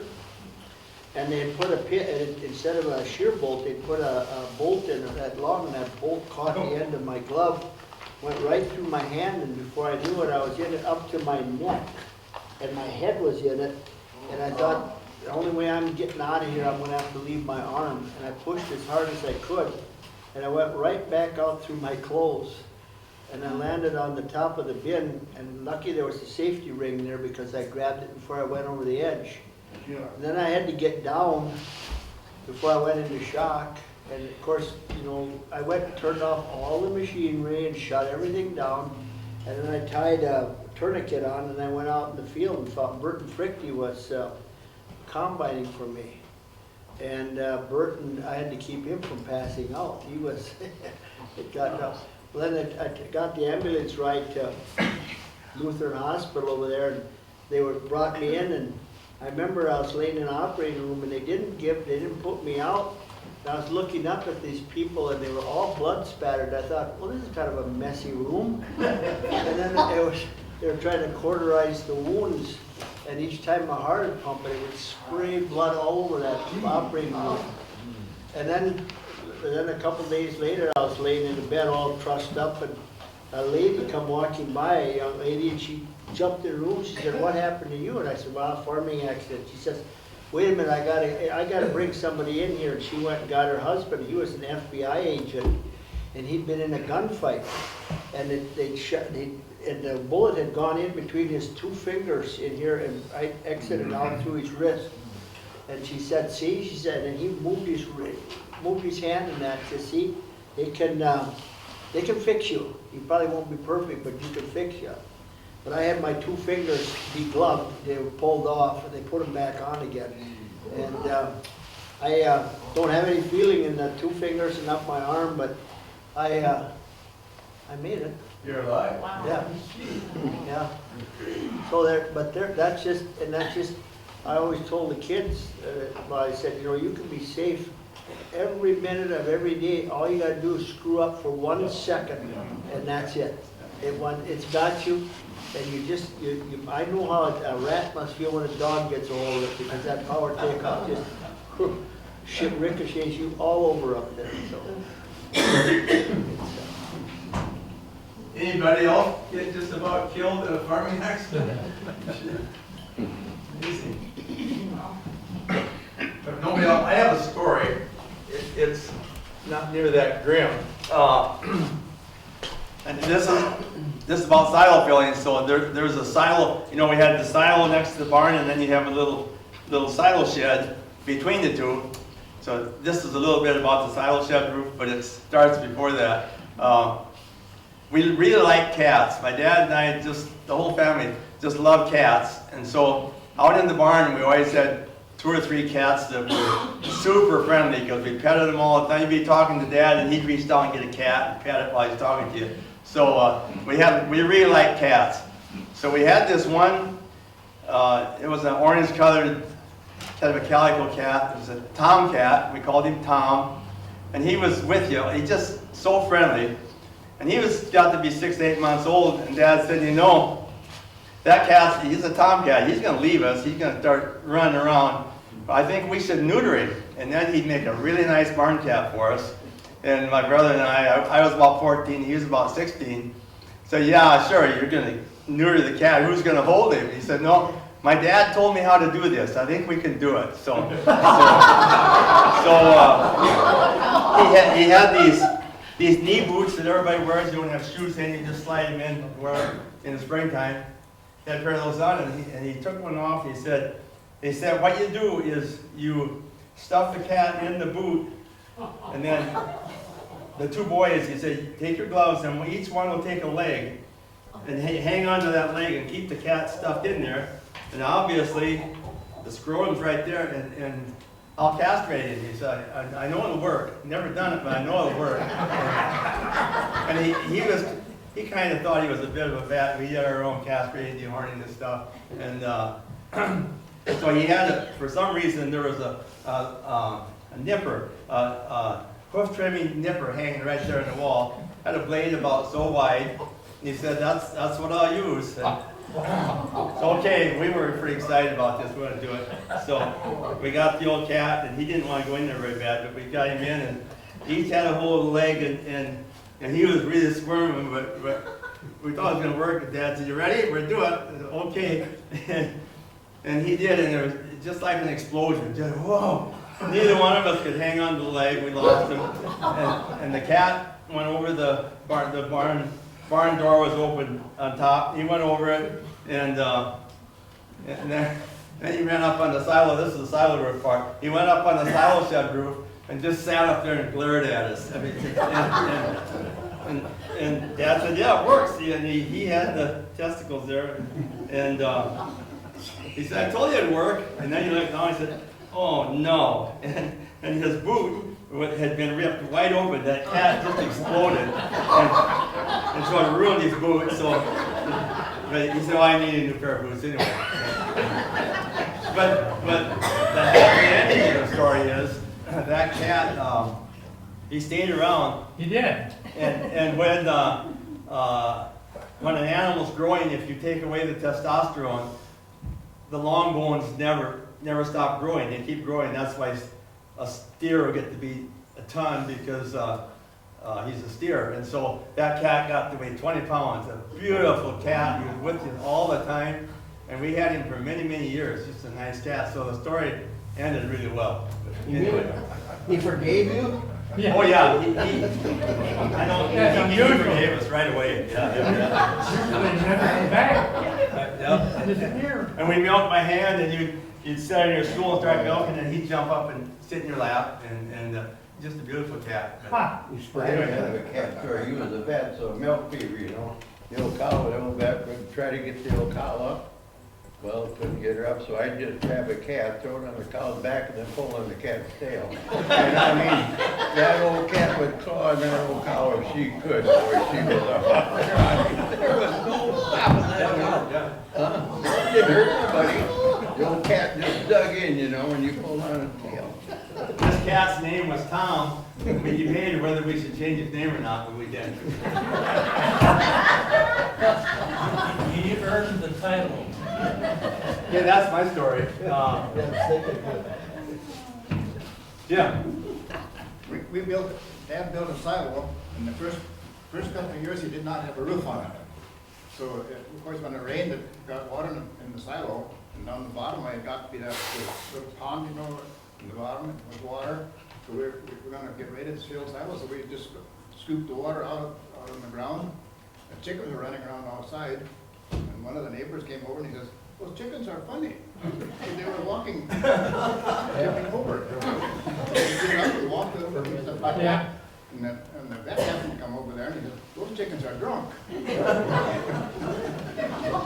That's just the side of the story.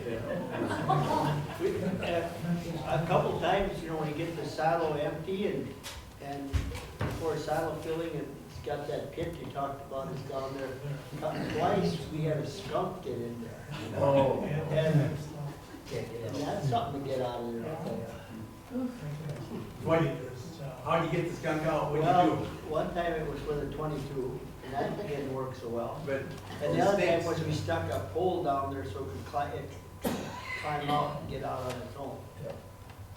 And that worked out. You didn't have a smell then. I had a live trap set in our stone barn that has a basement, and I had a live trap set there. Oh, I know. People brought a cat.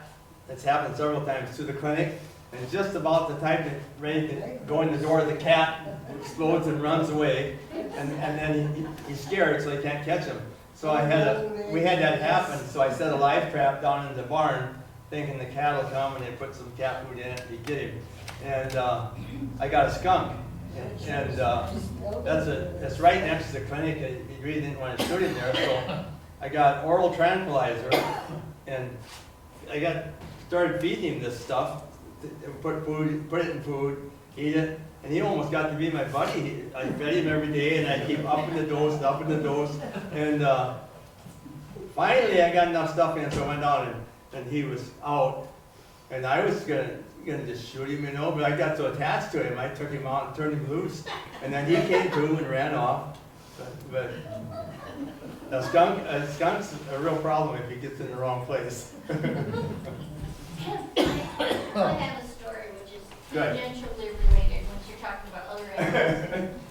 So, I think when I was little, I liked to ride on top of the hay wagon. My brother would pile the hay, usually bare-chested, not that that matters, but. So he'd pack the back of the load, and the bales would be up 4 or 5 high, and I'd be sitting way up on top there, really cool. Going over the field, bouncing along. And then he lifts the bale up right in front of me, and there's a snake head on one side and a snake tail on the other coming up. And I leaped off the top of the wagon, and I must have rolled and hit the ground, and I'm not sure what you did. I think you just jumped back. But there were rattlesnakes pretty often back in those days. Yeah. Anybody else have rattlers? You see rattlers? It seemed like it was pretty often. Black Hammer doesn't have rattlesnakes anymore, do they?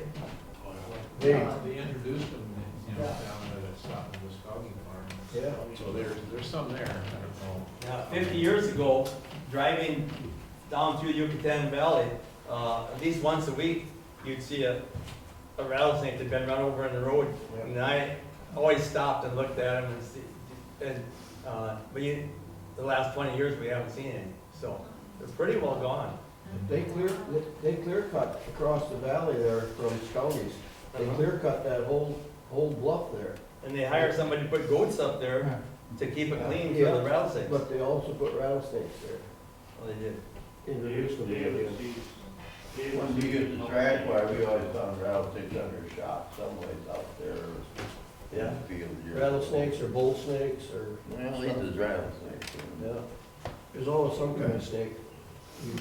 I don't even like garter snakes. I don't like snakes.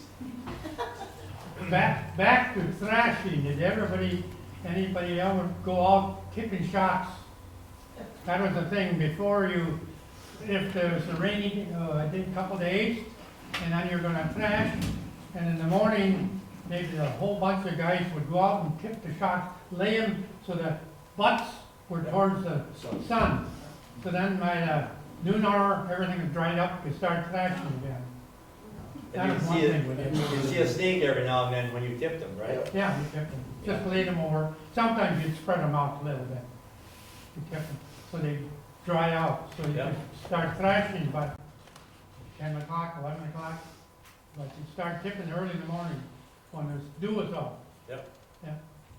We used to thrash clover seed, then you're bunched it, and then the day before you thrashed, you had to tip every bunch over, so the bottom would dry out there and then go around.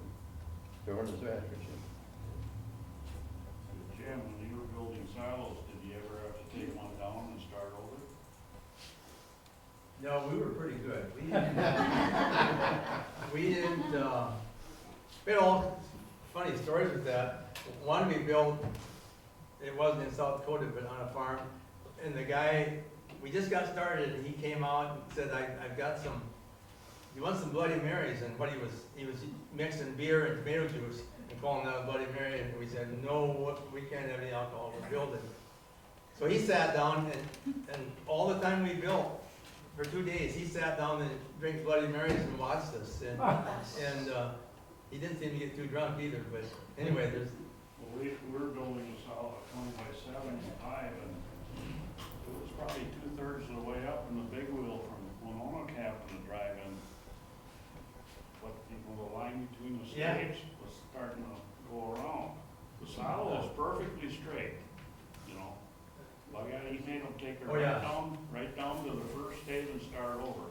So that line was long, because he said, we're not gonna have anybody say we can't build a straight silo. But it was straight, it was perfectly Sure. so. But yeah, we use the plumb line, like every 2 rows of staves, When you put second. sand under to make sure the stay was level. Yep. My brother built one, they did it on a fairly windy day, and that one got, they had to take it down.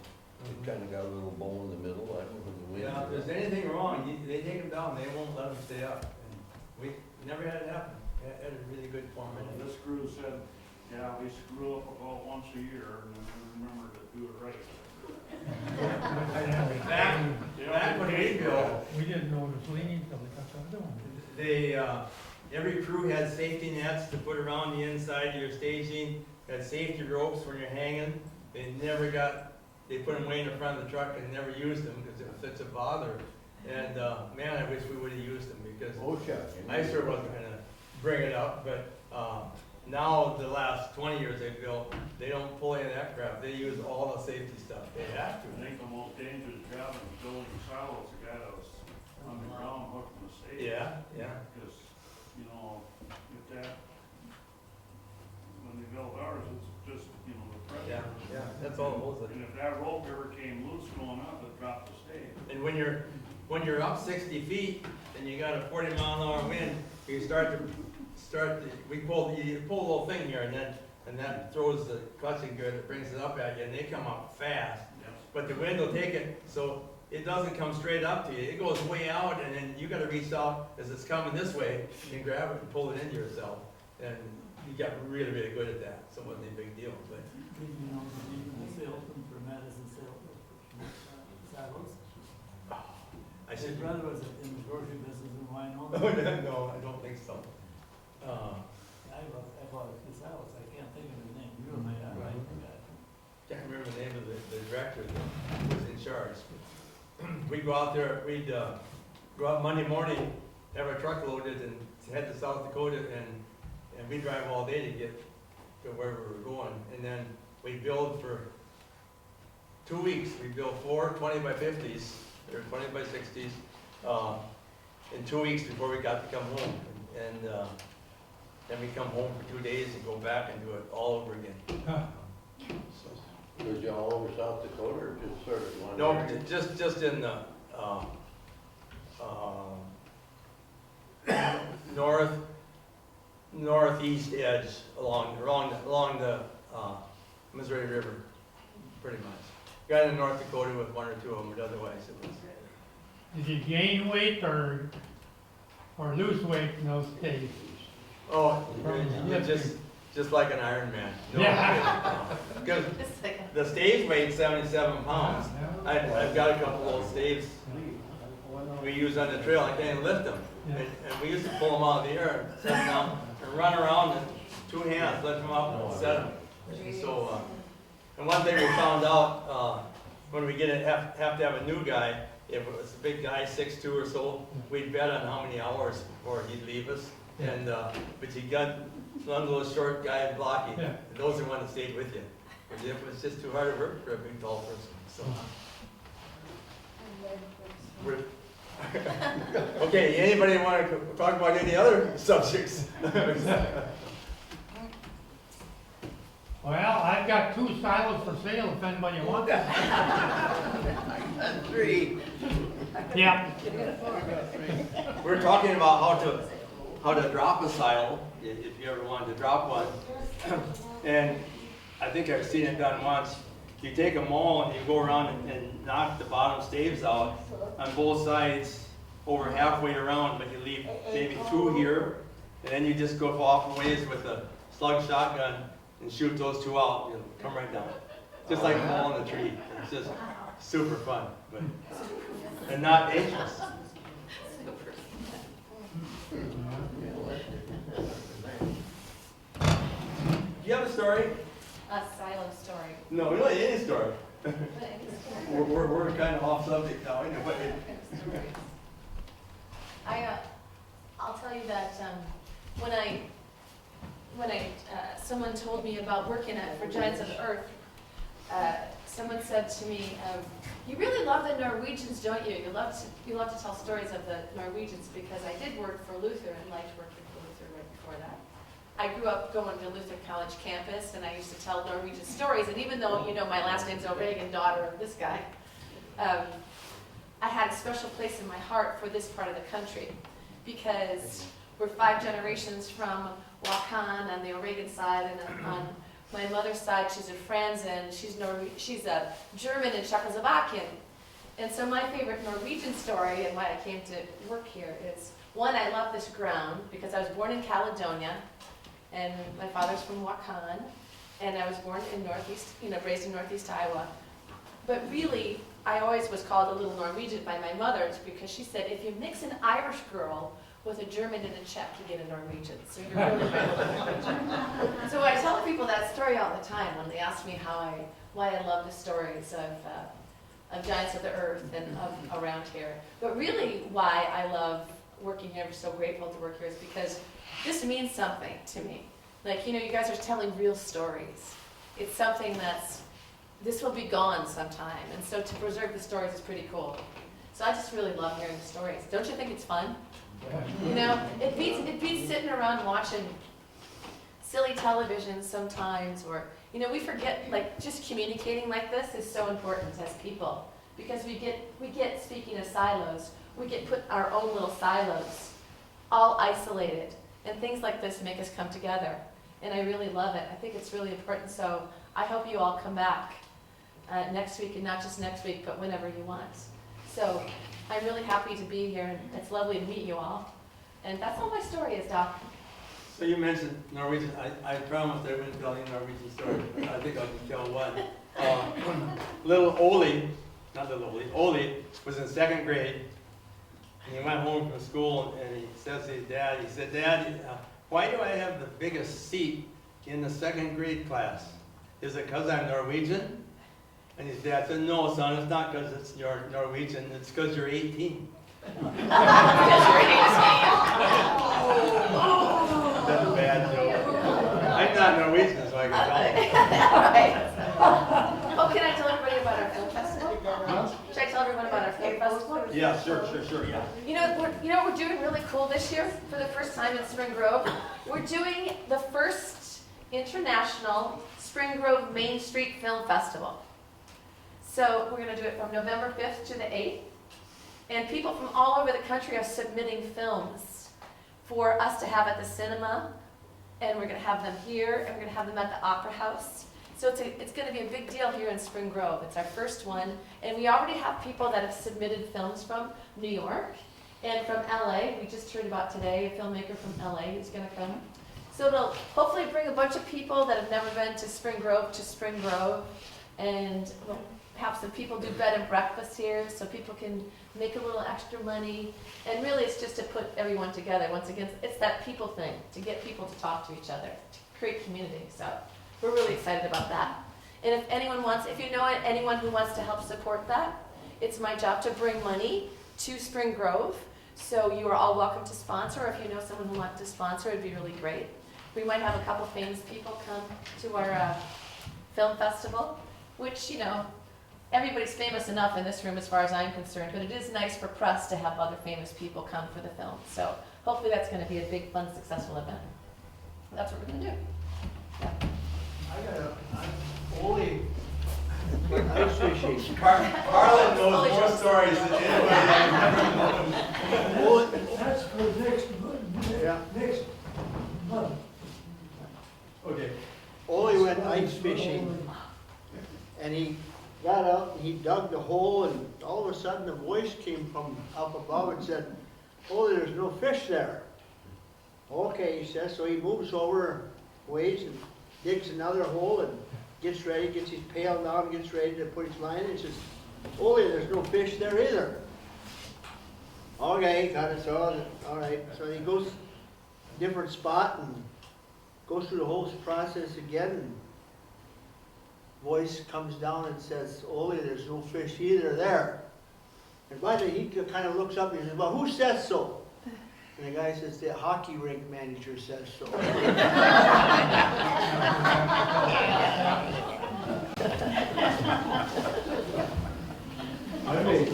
you know, there's a lot of old Indiana jokes. But I'll tell you, if you tell a Polish joke, the Poles get mad. If you tell a German joke, the Germans get mad. You tell an Italian joke, they get mad. You can tell a Norwegian joke and the Norwegians laugh with it. Now, why is that? Are we just too dumb to understand it, or are we just that good? Well, that's kind of a Norwegian joke in itself. Yeah, You go down to Louisiana and get with those Cajuns. Yeah. And they tell Cajun stories, only it's almost the same type of story, but it's voodoo and Thibodeau stories. And if you go up to northern Minnesota, then it's Finlander stories, and it's Uno and Toiva. But they have the same general stories, and just with little different twists to them. nationality. Yeah. So, anyway, when, next time is tractors and horses and anything related, I guess. Then the last time is livestock situations and stories about handling livestock.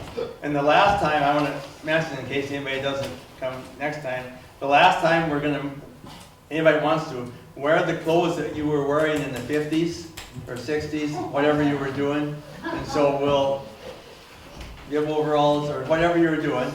And so anybody wants to do that, do that. It'd be interesting to see. We'll learn a little more about each other probably. I still have my blue suede shoes too. Oh, you do? Okay. 1954. I Never had a pair of blue suede shoes. So yeah, that's what we're gonna do. Anybody, any more to bring up? We'll turn you loose otherwise. I got Charlie Russell story. I got Charlie Russell story. Okay. Out in, where we used the baseballs, they had tomcat problem, and they gave 50-cent bounty for everyone that would catch them and fix them, you know? Yeah. So they had 6-inch stove pipe for small ones and 8-inch for big one. And they hold the cat, and when they got done, they drop it out to and they had 50-cent bounty. You never seen so many drunk Indians all scratched up. That's not a true story. That's a true story. Not a true story.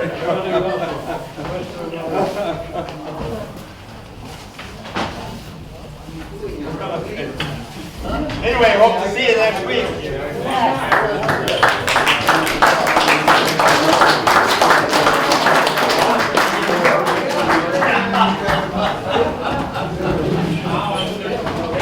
Yeah, thanks for coming.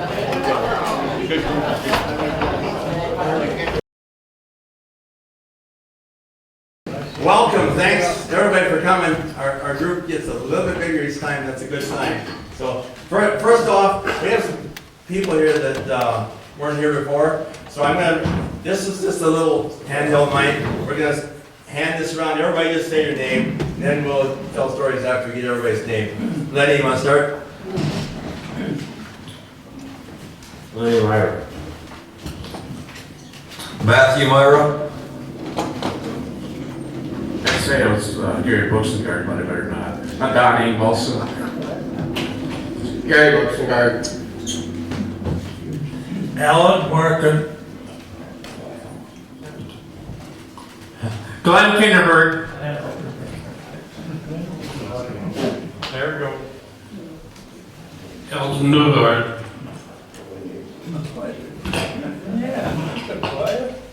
Georgia Rosenbaum. John Ike. Joe Dyke. Carl Crabble. James Williamson. Myron Matheson. Bob Dearson. Wayne Hahn. Tom Jennings. Audrey Elmo. Charles Holden. Jim Solon. David Overland. Lyle Bearkey. Forrest Griffin. Alan Smith. Richard Starlight. Stuart Starlight. Arlen Folstead. Richard Holsey. Francis O'Regan. Harold Sinclair. Miranda Sinclair. Osmond Haji Kwanga.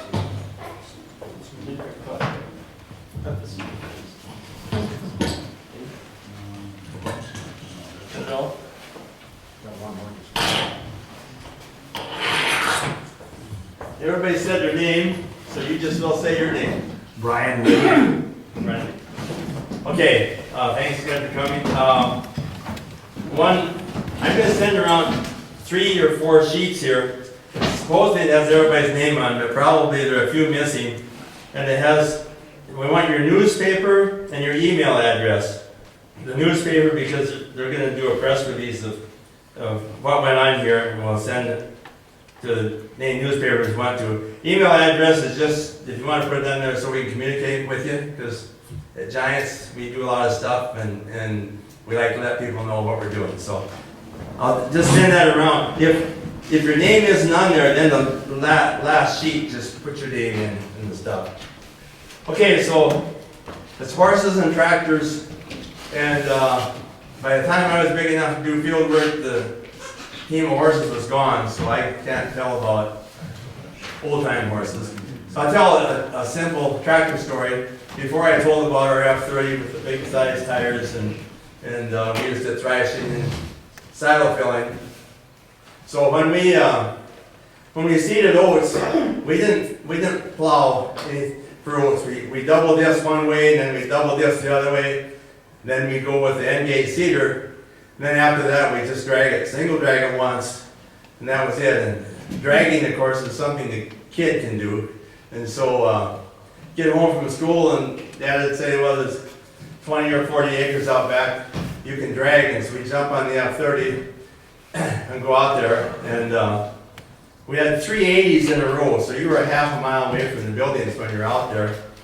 We started dragging with the F30, just a 4-section drag, so obviously we're way overpowered. After a couple rounds, we'd get kind of bored.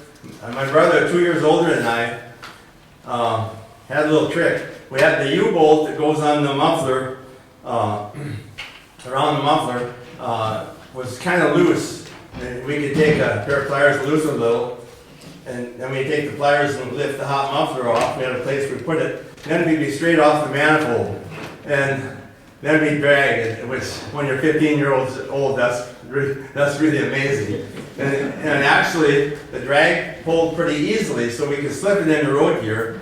And went 12 mile an hour in road gear, but we didn't dare go quite that fast. So we dragged in road gear, and you can imagine when it's pulling down, there's a high compression balloon and sleeves and pistons, and it was awesome. It was the best sound. And then you throttle down and make your turn and come back, and you'd have to open her up to get going. And it's beautiful, beautiful sound. It was just an ease. And it may be the reason I don't have any hearing aids here, I don't know. Anyway, love doing field work with the F30, and especially with the muffler off. And everybody just tell any story about horses or just, the sky's the limit. I started driving a Farmel 14, and I think it had probably 14 horsepower. And pulling a 214 Wanderer plow. And when you got an alfalfa, you'd be in low gear and you'd run out of power. You didn't have any torque. So what did you do when you run out of power in low gear? You step in the clutch, let it rev up, then let the clutch out again and go another 10 feet. And do the same thing over again until you got into a little easier pulling and you could keep on going. But that was a long trip in that 14.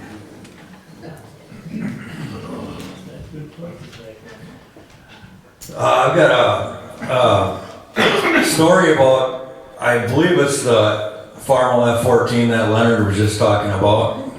It's 1938. And a few years ago, my dad Edward told me this story, and I'll never forget it because I thought it was fascinating. And I'm sure you guys have maybe heard stories like this, but I believe it was my grandpa traded his last team of horses as partial payment to that F-14 that Leonard was just talking about. And I thought that was pretty neat, where you could actually trade in a team of horses for partial payment. So that's my horse and tractor story for right now. Well, I don't have anything for horses, but we put up our first harvester silo in 1966, and my dad would chop with a Super 88 Oliver, and I was only 12 years old, and I was pulling loads with the Cialis. And we had to go over a barn bridge, and it didn't really have enough power, so by the time we got done, all the reaches on the wagons were bent. But just to show how things have changed, nowadays, my skid loader has more horsepower than the tractor. My lawnmower has more horsepower than the Cialis. I started out driving the old Oliver 70, and I remember one time Dad had to do milking, so I had got on the tractor and I was disking down the lower field down there. I got into a sandy area, and I buried that dang tractor. He had to come home down after milking and get it out. Yeah. I remember the best part of being a tractor was you didn't have to rest the horses. You know, when it was hot, you couldn't drive steady all day. At least for the small tractor, you could drive all day.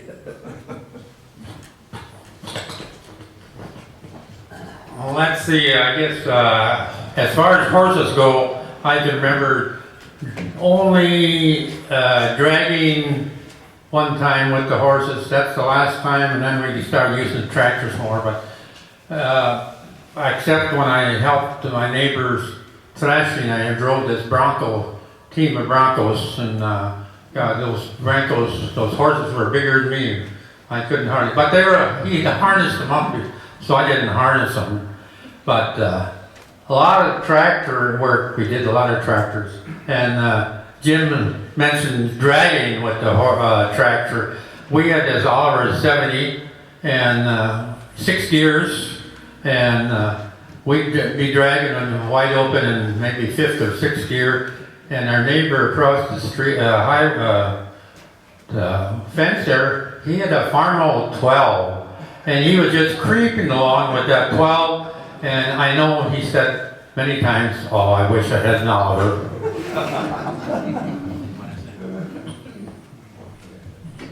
Yeah, my dad farmed with horses from 1935 till 1944 when he bought a Farmall 8 from Evans and Brothers.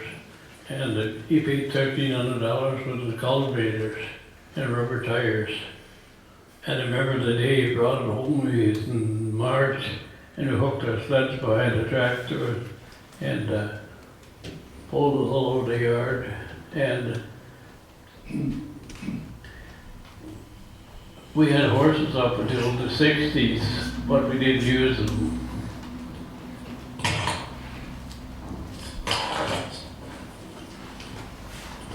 I started out by driving horses for a hay loader. My dad would set the hay and I'd drive the horses. And then when we got down to the barn, then I would drive the horses for pulling the hay into the barn. After I got married, I graduated to a Super C. And the scariest thing about the Super C was I had a 2-bottom plow and I went around plowing. And I thought it was so steep when you got the big wheel in the furrow and you were in hillside. I was scared stiff, but I still did it.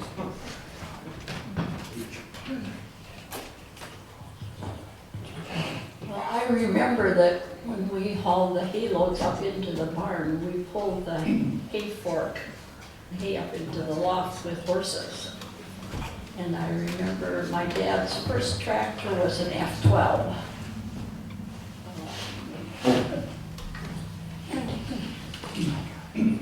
Oh, when I was pretty young, my dad had me pulling a grain binder, and I couldn't push the clutch in.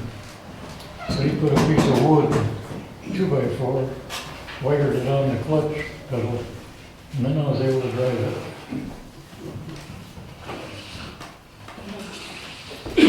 I was 6 years old when my dad sold the horses, and I can remember they were Duke and Prince. And then I had to go on the tractor, and I think he called me a lot of the same names he called those horses. Because he didn't like horses. He'd been working out west and had to deal with the Mustangs. And he never had a good thing to say about Mustangs. Dad always said he had to have a team of horses around the place. But and I remember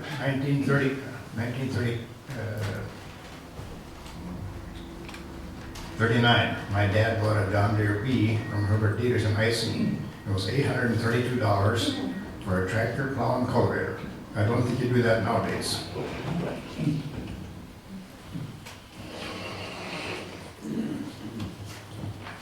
When I was 12 years old, my brother James was 16, we had run away with horses. And at the time it was in the fall, we surrendered corn stock, and we just got done surrendering corn stock one afternoon, early in the afternoon. We had a big stack, and my dad was going to take my mother uptown. So before he left, he told us to hook them horses on that old dump rig, rig up some of the stuff that blew off the stack. And that was made for rigging hay, not for making corn stock. And so we were going to try and get the tans closer to the ground. So we piled a whole bunch of oak fence posts on top of the tans, and that didn't help much. And my brother was driving the horses, so we had to see that. So he told me to get on there too, so I did. And there was a lever on there to raise and lower them tines, and he started horsing around. Every time he raised the lever, I went ahead. Every time he lowered it, I went back. Then he raised the lever, we went ahead. Here that old rotten pole broke right in front of the double trees. So me and my brother ended up behind the horses, ahead of the dump rig. And one of the reins must have got caught because it kept going around in the circle, and finally one of them big wheels hooked in the fence post, and the horses pulled loose, and they went way over another end of the field. That field was right by the road, and a neighbor come along, and he sensed something was wrong. So he come and he found us still under the rig.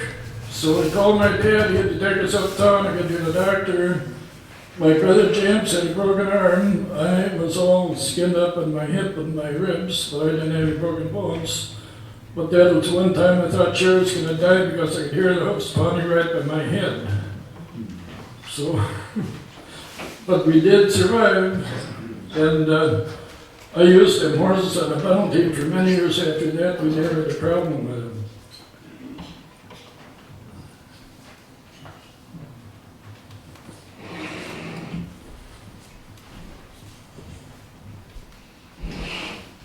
Well, I remember one of the first jobs I had back about 46 or 7, I suppose. Can you hear me? Up close to your mouth. Yeah, okay.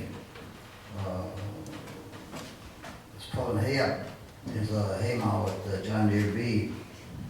And I guess I learned that instead of trying to back it up, it was easier to turn it around and go forwards back to the barn. And I suppose one of the second jobs I had was one time they had oats always getting knocked down in the summer storms, you know, laying down. We had to cut the oats one way on, I suppose about a quarter mile stretch, or eighth of a mile or something like that. You know, cut it one way, and I was driving the tractor. I said, "Well, my dad was on the binder, I suppose. I don't know what Uncle Louis was doing, maybe shot him or something." Anyway, he was, I think, do the cutting in third gear, and then going back, he's putting fifth gear out of 6 gears. So that's the second job I remember having.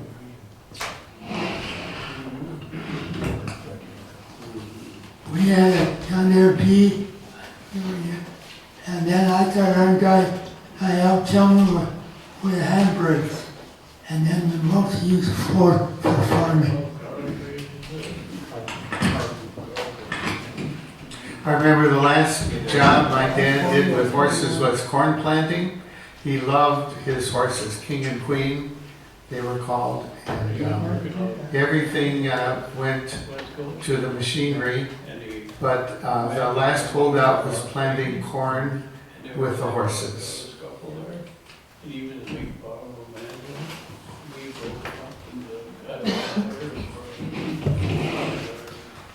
The first tractor on the home farm was a F12, which everybody knows was not much. Then we had the WCLS Chalmers, and I brought my calendars with that I had from the Rivers and Bluff Tractor Club and walk on the ice in there, and I'll just pass them around and you guys can look at them.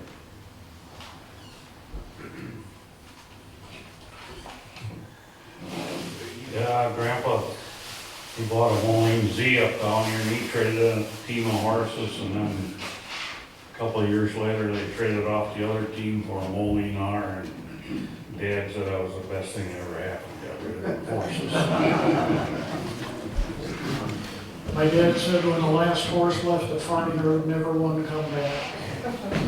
When my grandpa sold the last horse, the guy, they loaded it up into a truck, and Dad and Grandpa were watching him. He turned out of the driveway, went down the road a little ways, and they heard a thump.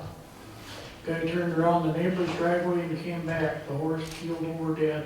Grandpa gave the guy the $5 back, and they pulled the horse out and buried it. The first tractor was 81 Massey, and I was pulling hay loads with the Cialis. In low gear, I had enough power, I just didn't have enough traction. Got about halfway up a hill, and that was it. I also found out I didn't have enough brakes to hold it. So one brake at a time, I dug down holes enough for the tires that it would hold, and Dad unhooked the 460 from the baler and pulled me up to the top of the hill.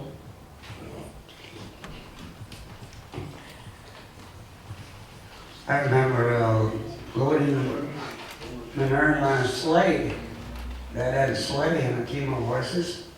So we loaded on the sleigh and he drove the team out in the field, and Lyle had to pitch it off because he drove. I remember that very well. Thank you. I guess my dad loved horses. We had Bess and Babe. We had them a few years after we quit using them, except like Lyle, we used them to pull loads of manure out to the field if we couldn't do it with a tractor.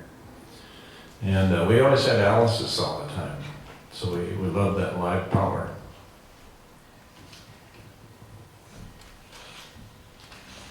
I think I did about every job with horses, but I never plowed. My dad got an F12 in 1937, and got an H in 1940. I don't have the F12 anymore, but I still have the H at the farm. So we went to after 40, or whatever, we pretty much went to old tractor.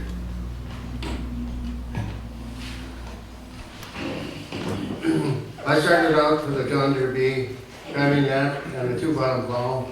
I never forget, I think it was about the time when J.F. Kennedy had died, or was killed in that, and I think we got out of school for that, and I remember that particular day we were doing some braking in that, and Dad was driving one week and I drove another.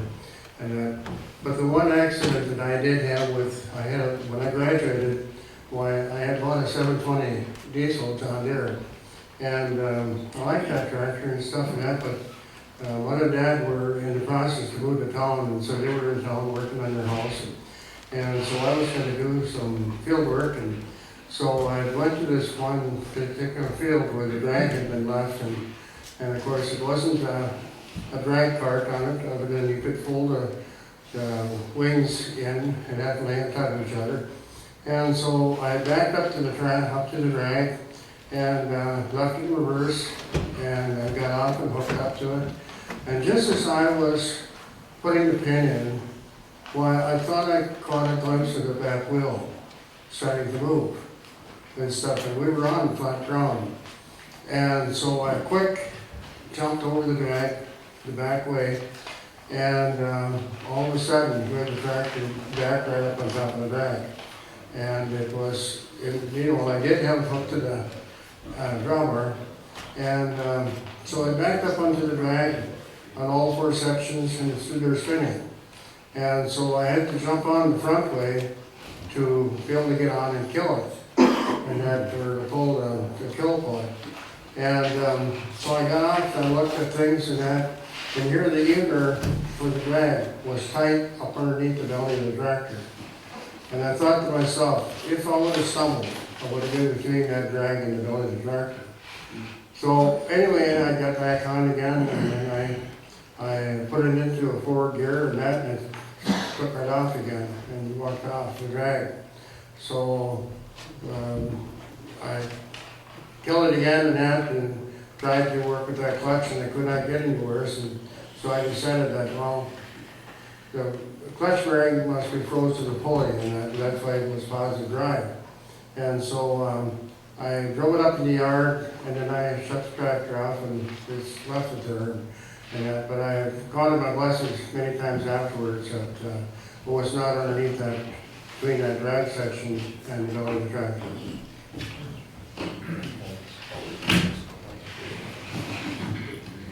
Well, I think a lot of, from my youth, the horses were long gone when I came along. But I do remember cultivating corn. And we had a John Deere 630 with a 4-row mounted cultivator in the front, and which was neat because you could see everything going on in front of you. And plowing straight fields, all you really had to do was just concentrate on the inside row, and everything else would take care of itself.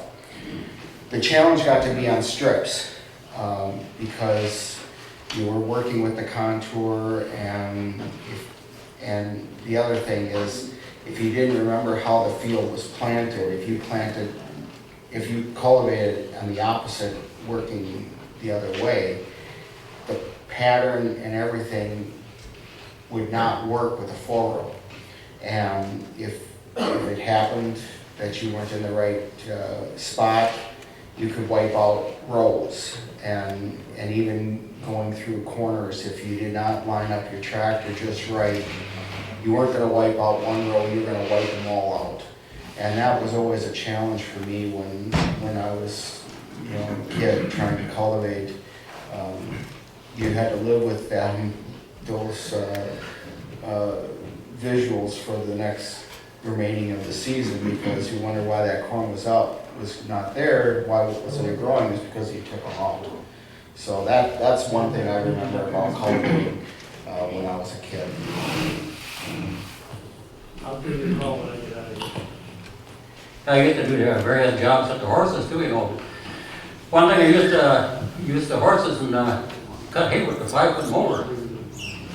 But one thing when you had the mower, if you ever hit a gopher on and clog up, the parents told you had to always take it out of gear, because if you'd be cleaning out that little mower and the horses would move, the sickle would move. You'd have your fingers in there, when the sickle moved, you'd lose your fingers. But we didn't get electricity until 1948. Just about most of the farmers were milking cows at the time. And then, of course, everybody separated their cream milk too, so. When you had that old cream separator, you get that, when you're young, you're pretty small and light too, Get that crank on top, and just jump on it and put all your weight on it until it jumps around. You get it on the top again, then you jump on it again, until you had to get it up in speed. When you got up to speed, then you're okay, but. Now my dad had a Ferguson tractor, that holds on steel, but that thing really did growl. But when you bought a GFB down here and cultivator and plow, then that made quite a difference. But one time I had one guy help cultivate corn, Well, when you cultivate corn, you got to follow the same rows as your plant. And this guy, he got on the wrong rows. But I had some wrong bales out in the field. I said, I think we'll quit cultivating and go and haul bales. But we went to haul bales and I had to finish up the cultivating.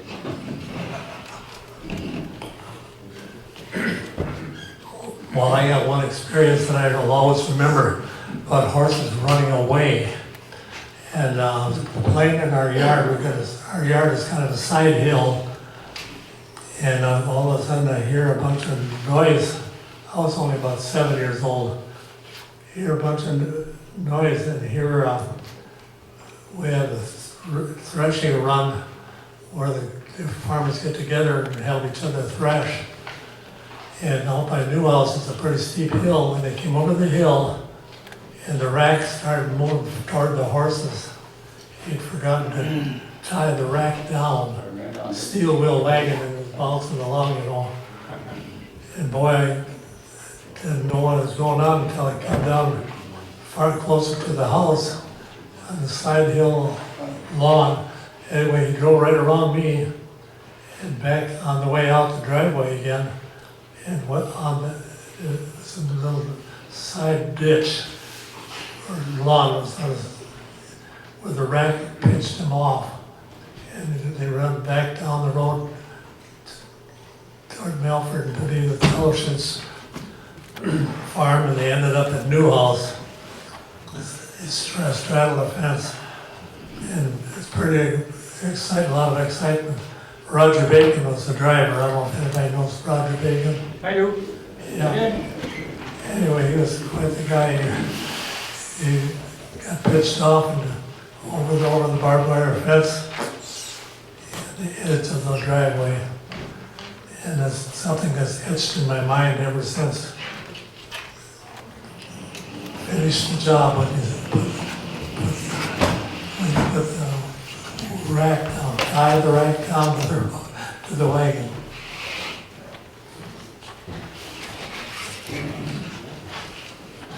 Yeah, my dad loved horses. In the mouth.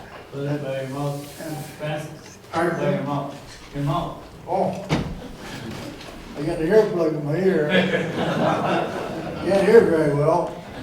But anyway, like I said, my dad loved horses. And well, he said one day we got to go get them horses in there. So we had about a 4-acre patch. And we chased them horses around, trying to get them in the barn. And they run around, and about 3 of us tried to get them in. And finally, we do something and walk right in the barn. Then we put the harness on them, and then I would go dragging. I was about 12 years old. I drug behind horses. And then we had a horse named Dick. He was my buddy. My dad said, well, you gotta go get the horses. So I'd go down the pasture, and I'd holler. Dick would come over, and I'd get him over to a corner post, and I'd jump up on him, and we'd ride up to the house. Then one day we went to go to town, and the roads were bad, and we had this Model A car, and it got stuck. So I went down and got Dick, and got him up and hooked him on the car, and he stood up like this, and picked that car right up out of the mud, took him up the top of the hill, and then hooked off him, and threw the bridle back on him, and he went back down to the barn. So I was glad to see the horses go. Which story do you want first?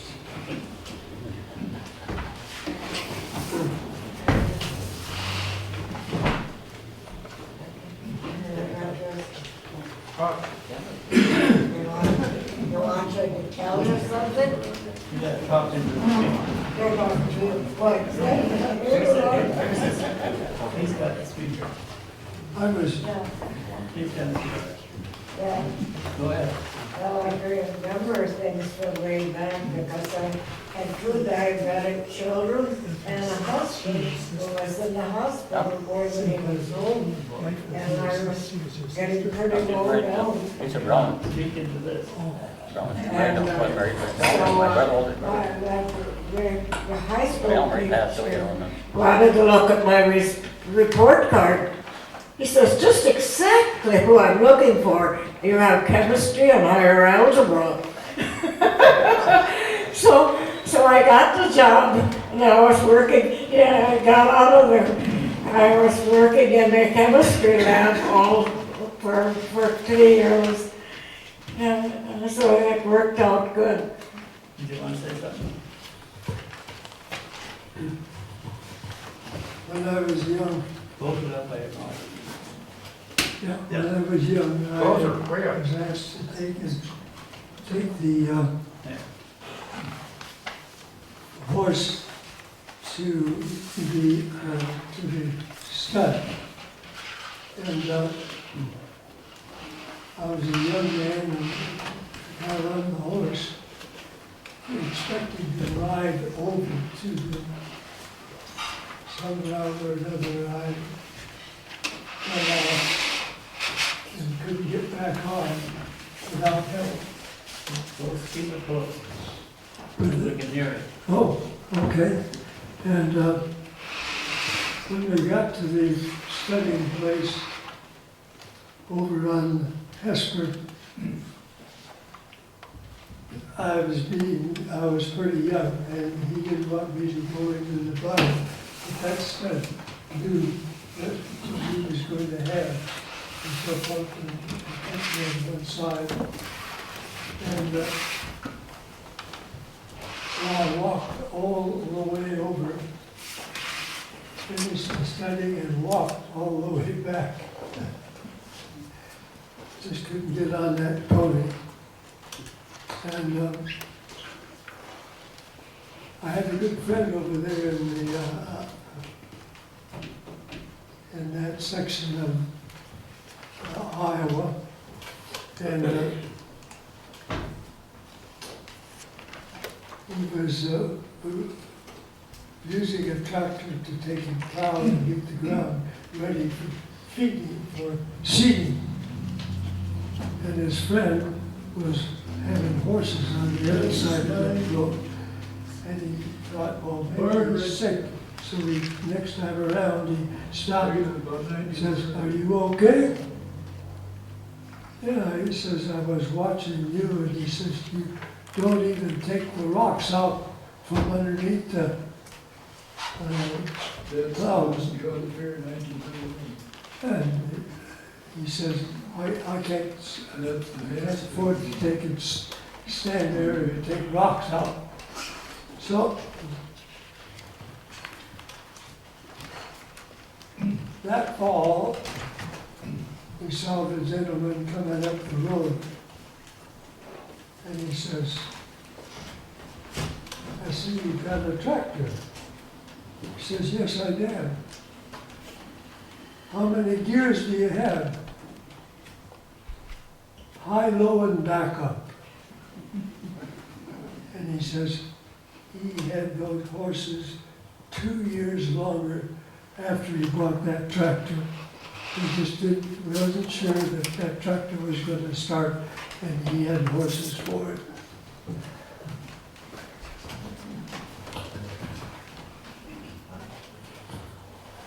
Right. You did talk, you want to talk some more? You want to talk some more? Yeah. Yeah. Hold it real close. Yes. Hold it real close to your mouth. What? You don't have any horse Okay. I can remember way back when I was in high school, I took higher algebra and chemistry.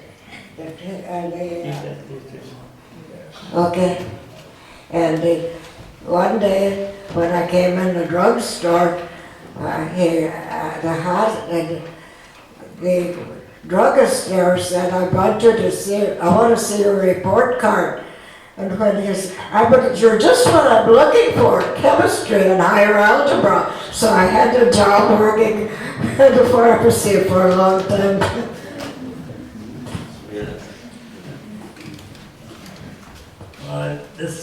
I probably shouldn't even tell this story, but I suppose I was about 10 years old or so, and we had a colt at home. Probably, he wasn't quite 3/4 grown up, and you could do anything with him, so I jumped on no bridle or nothing, and he kind of stood there. All of a sudden he took off, and I was hanging on to the mane. kicking and farting, and off I went.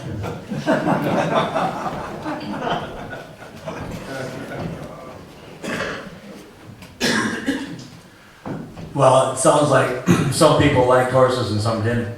On my mother's side of the family, they kept their horses until the 1960s, just in the pasture, retired. And on my dad's side, they got rid of them as fast as they could. They bought an old Hart Par tractor, which was a beast to turn around, and they had to go down into Iowa to get the parts.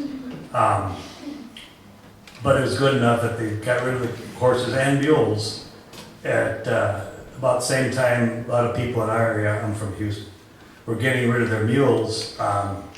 Mussolini was building up his army, and the Kansas City Horse and Mule Company had buyers in the area buying up any mule they could get. And that's where it was just timely, because everybody was trying to get rid of them too. So. As I grew up, I didn't grow up on a farm, but my father did. And he would always use this story as an example of healthy respect for animals. When he was 17 years old, he was putting the horses back into the barn, and he had his hand wrapped around the reins and so forth, and he had his middle finger on it, and the horse reared and pinched off the last digit of his middle finger. And his little brothers went and found, it was winter, so they were able to find the finger, but it was a couple miles to town. By the time they got where they needed to go to assistance, there was no use in trying to reattach it. And so for the rest of his life, he would use a be careful example by simply going, be careful, and show us his missing digit. Okay, one story before we're gonna have lunch pretty quickly here.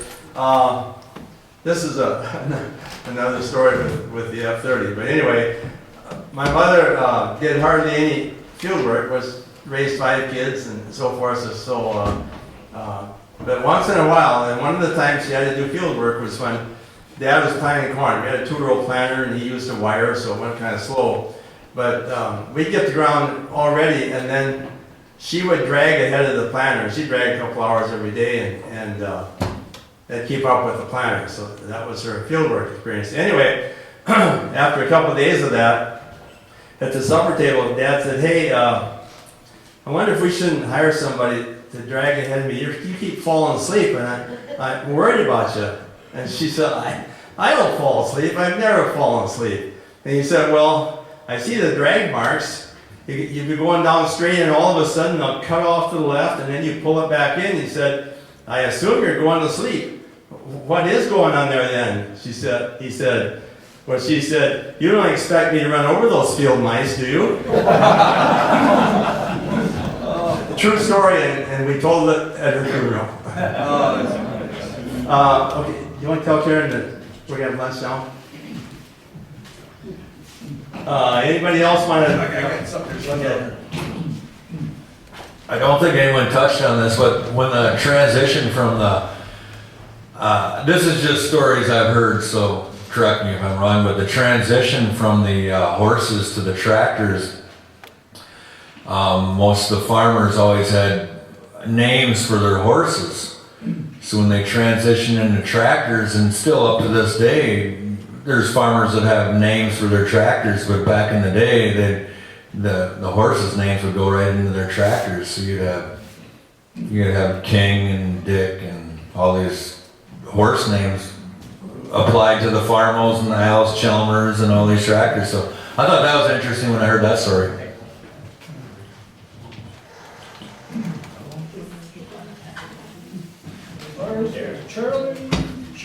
My dad used to tell about a guy that was so careful with cultivating all the time. One time he and a bunch of other guys were together, and they drove by, and they stopped, and the guy was cultivating. They got out of the car, and they pointed up in the sky, and the guy was cultivating. He saw him. He was looking up and looking up and looking up, and he never saw nothing. But when he got done, he had plowed down a whole bunch of corn.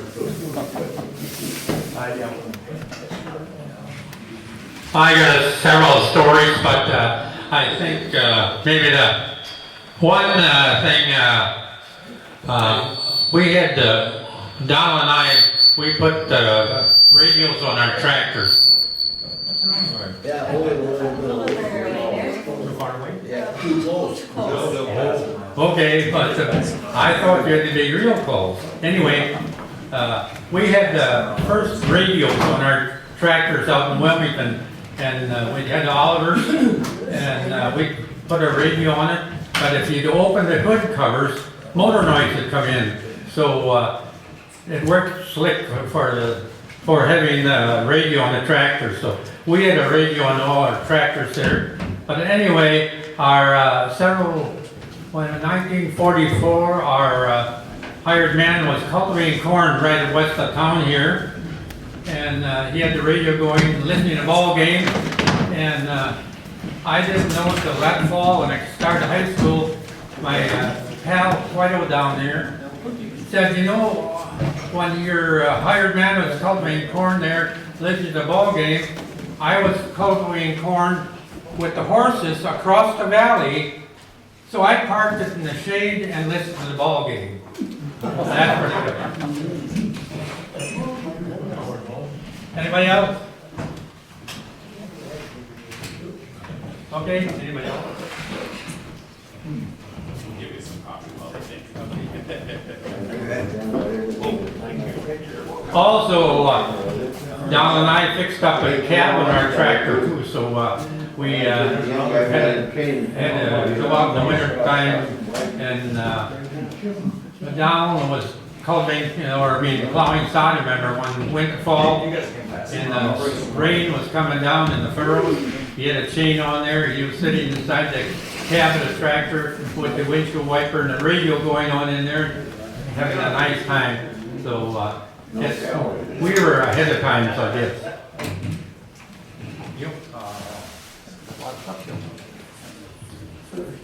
I just remember one thing, the neighbors had a lot more time to visit back in those days. When the rest of their horses, they stopped cultivating corn, especially.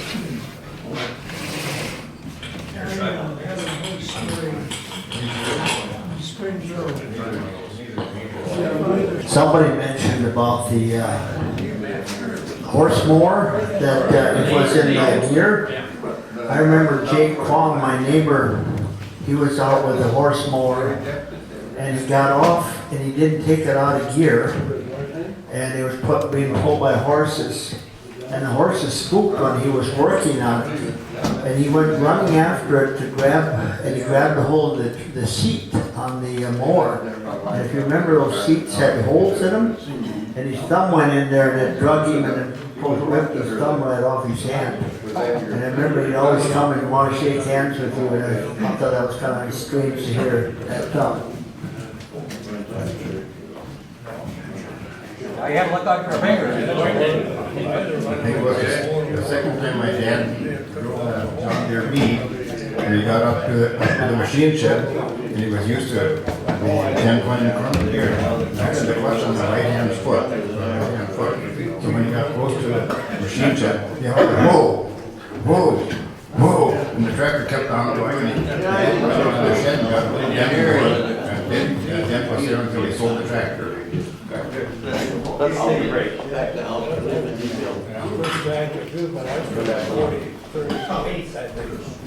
Okay, I think we'll start up again. You can sip and eat, keep on, but we'll keep going here. And I think we were down right here.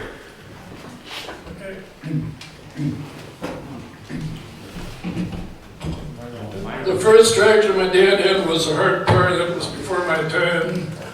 Then he got F-20. That's a tractor I went to drive on. Then he bought a Farmall B with the seat off to the side. I cultivated corn for many years with that. Then I bought a 460 with a fast hitch and a semi-mounted plow. And I just loved to plow with that tractor. Before that, we bought a Super H, which had a hydraulic system on. And then I kept buying bigger tractors and bigger plows until I quit plowing. And I still have most of the tractors. And My sons will inherit them in a couple of years. They will own all my machinery. So they'll continue where I left off.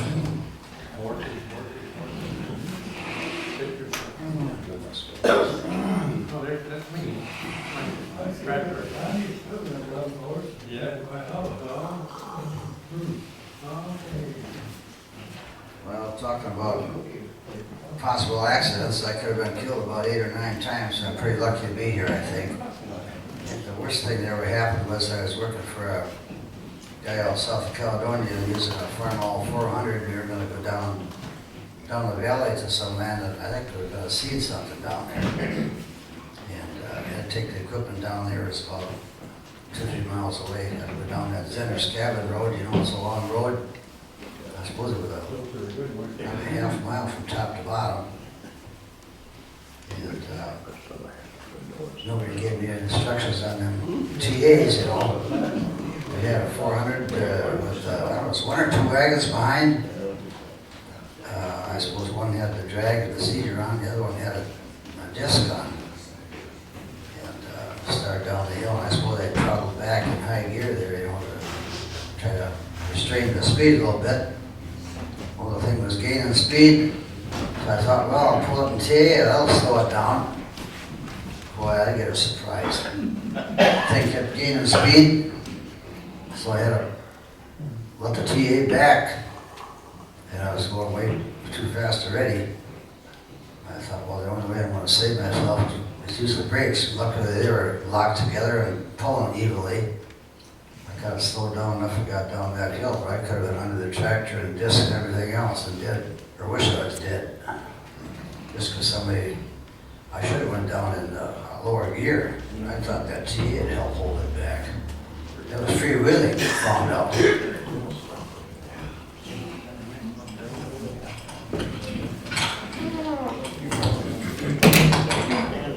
Anybody at the board wants to tell a story, just grab it. We'll keep going. Not a requirement.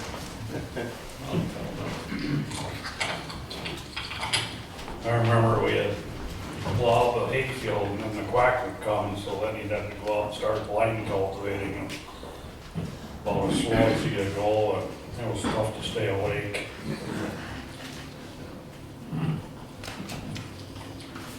One of my first jobs was at a fertilizer plant in Charles City, Iowa, and that building was the original Hart Power factory.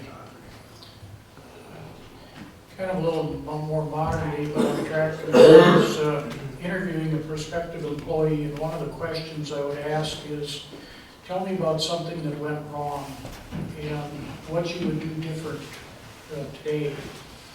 And he was in high school yet, and he told me about how his grandpa had let him run the corn planter one day. And I said, how can that go wrong? I didn't stop and fill the planter all day. He didn't get the job. When I was really young, my neighbor, we joined land, Dad and my neighbor, they'd always stop and talk to each other in the field. I don't know how many do it nowadays, but they always stop. Well, the neighbor, I was by the house, I was just a little boy, and I remember he had a horse mower and a pair of mules. Okay, you could hear that pitman on that horse mower, and then pretty soon you'd see the ears sticking up and the mules coming. And he knew I wanted to talk a little bit, so we did.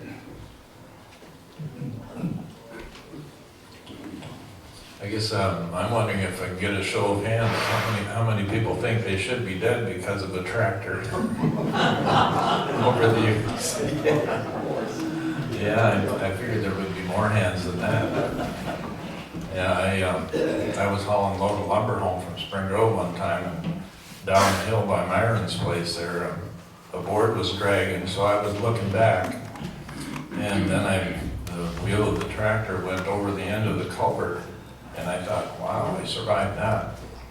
But the wagon was wider, so that didn't go over the end of the culvert, and it flipped the tractor right upside down in the middle of the road. It threw me just enough so the seat was sticking into the ground and between my legs. So I should have been dead probably, but it didn't really get hurt.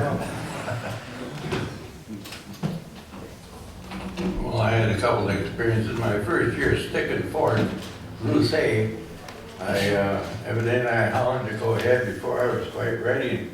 My hand got caught in the rope and the pulley, and of course, my brother was driving the horses, and I was going up the barn with my hand in the pulley, and he got stopped before I got to the carrier. And he backed up, of course, then I fell through to the load of hay that was underneath me, and it tore up my hand some. One time I was standing on the drawbar of the tractor, no implement behind it but the stub power takeoff. My son was driving, and it was in gear, and all instantly I had no pants. It was calling, but it never, the pants was weak enough that I hung on.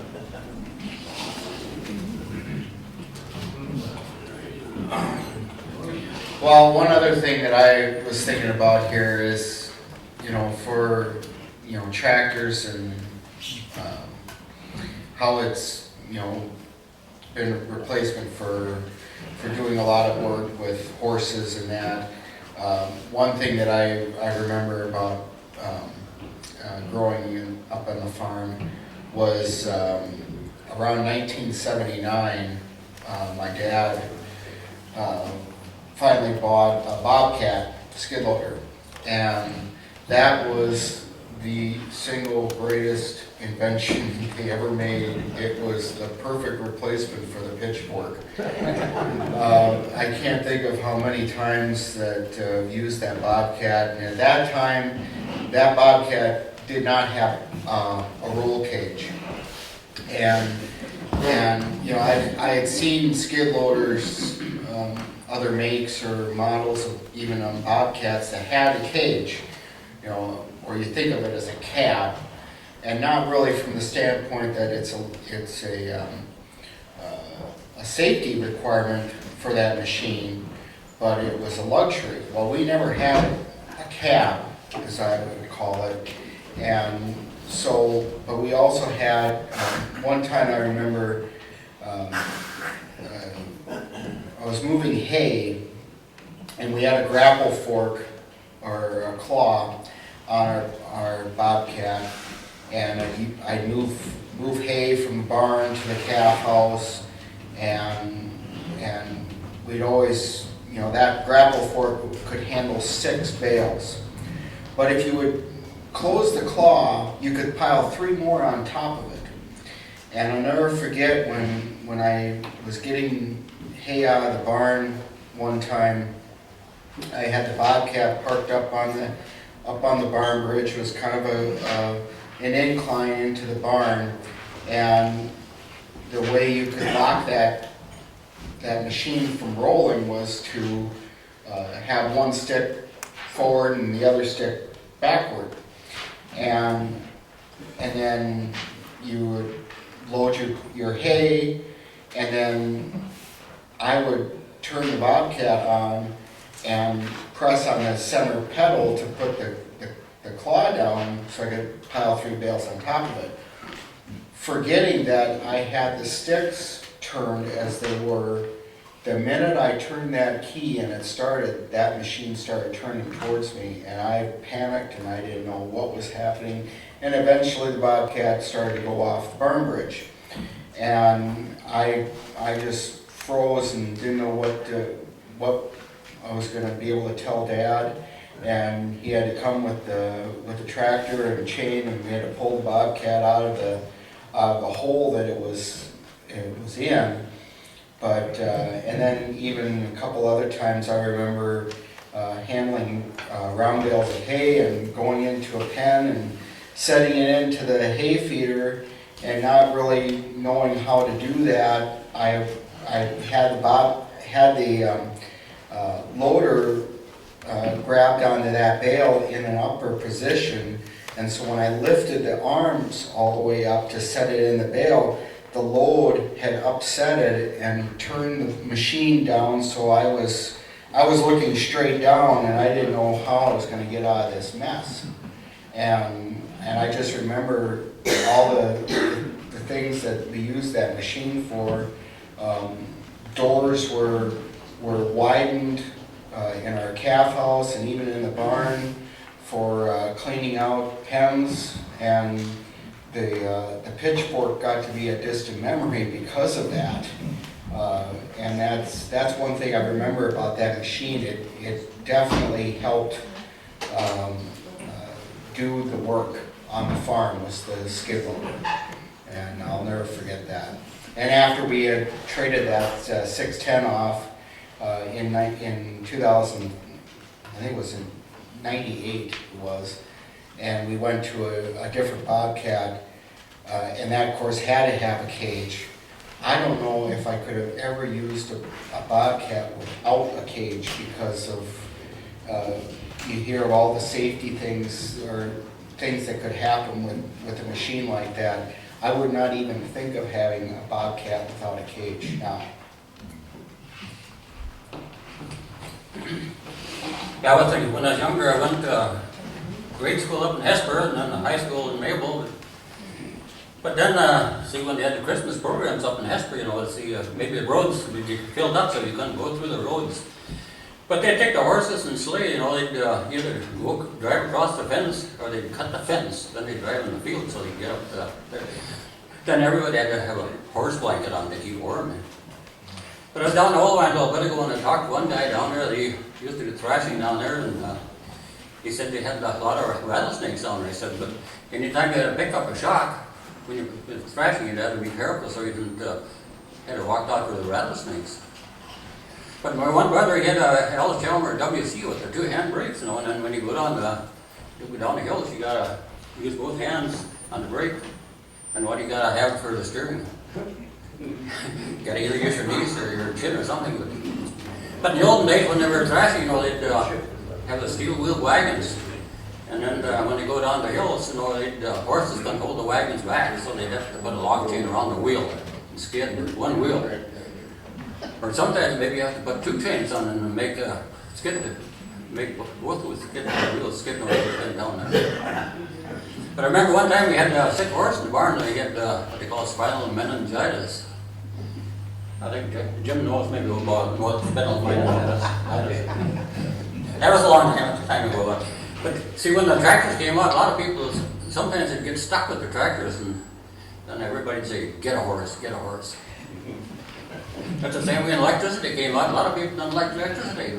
We could have had, see, Daddy signed up for electricity in 1935, but a lot of people didn't want electricity. Some people think we didn't have it before and we don't need it now. That's the same, different things, you know. They think we don't need it, we can get along.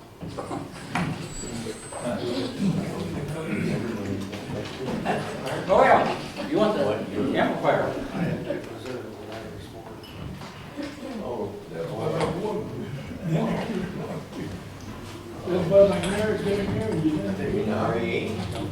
In Maple, Minnesota, they had hitching racks down close to where we lived in Maple. Oh, well, yeah. And in the wintertime, when the horses were coming into town with grain and so forth, they have grounds and things like that. We would catch the horse on the way in when our sleds. Then at the turning racks going out, we would take in to catch the line, catch the horses going out. And so we had lots of fun during the winter time in Minnesota, and this is in the 30s. And I asked my father one time, how did you court Mother when she lived in Spring Grove and you lived in Maple? Oh, he says, that was no problem. He says, the horses knew the way home.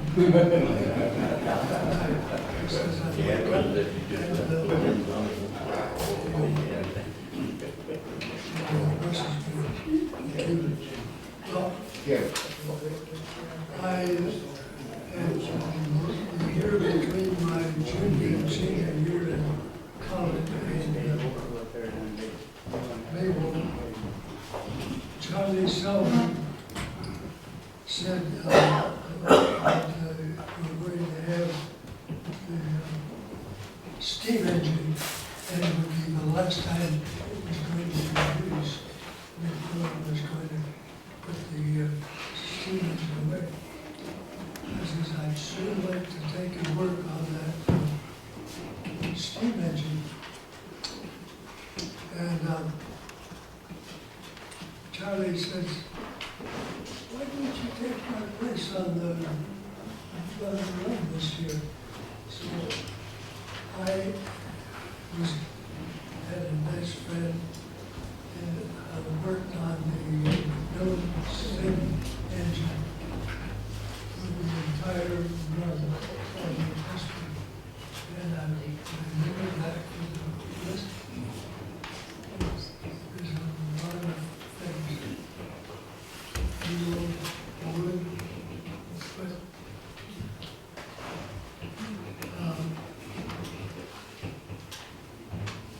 horses were used a lot. We got a guy over here that has a story. I guess I have one horse story. The house I live in was built in 1927, and I live out in Wilmington, and my grandpa was Carl Myrie, and I guess during that winter, he spent the whole winter, the only place you could get the granite-faced limestone block was in Lanesboro. So he spent the whole winter with a sled and his horses going to Lanesboro, getting loads of block and bringing them home, which just makes you marvel what kind of shape these horses would have been in. And I never found out from my mother if you could do it in a day or 2 days or how long it took him, but just the fact that he hauled them all home from Lanesboro amazes me. I got another one. You're next. Back years ago, before we had the cultivator on the tractor, my dad sawed the pole off the two-row cultivator, and we pulled it behind the tractor. And of course, I was a little kid, and I got to drive the tractor, and Don was older, so he sat on the cultivator and steered that. So out in cultivating corn, after a while, I'd get sleepy, and I'd get off the roll, and Don would holler, "Get stopped," he said. And he made me go back and plant the corn over that he'd plowed up, so that wasn't very good.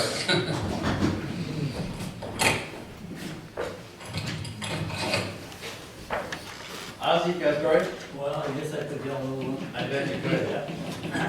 And down there mentioned about farmers stopping and talking to each other. I was working in the field there, farming, and right next to us was Bill Reagan. And I stopped and stood over him, and he was laughing to be heck. And I said, "What are you laughing at? I must have been up Russ Limbaugh." God, I said, I can't hardly stand that guy. But anyway, how the hell can a Democrat listen to Russ Limbaugh? He said, "I dropped the Democrats on their heads years ago." You have anything? Okay, well, I can tell about my runaway. I don't know how many people know about my runaway, but I started raising persons. One of my goals was to, when I retired, maybe farm that little farm with horses. And what I found out was I should have never driven a horse because I didn't have time. About once a month I could harness them up. And anyway, I had a team that I thought was pretty reliable.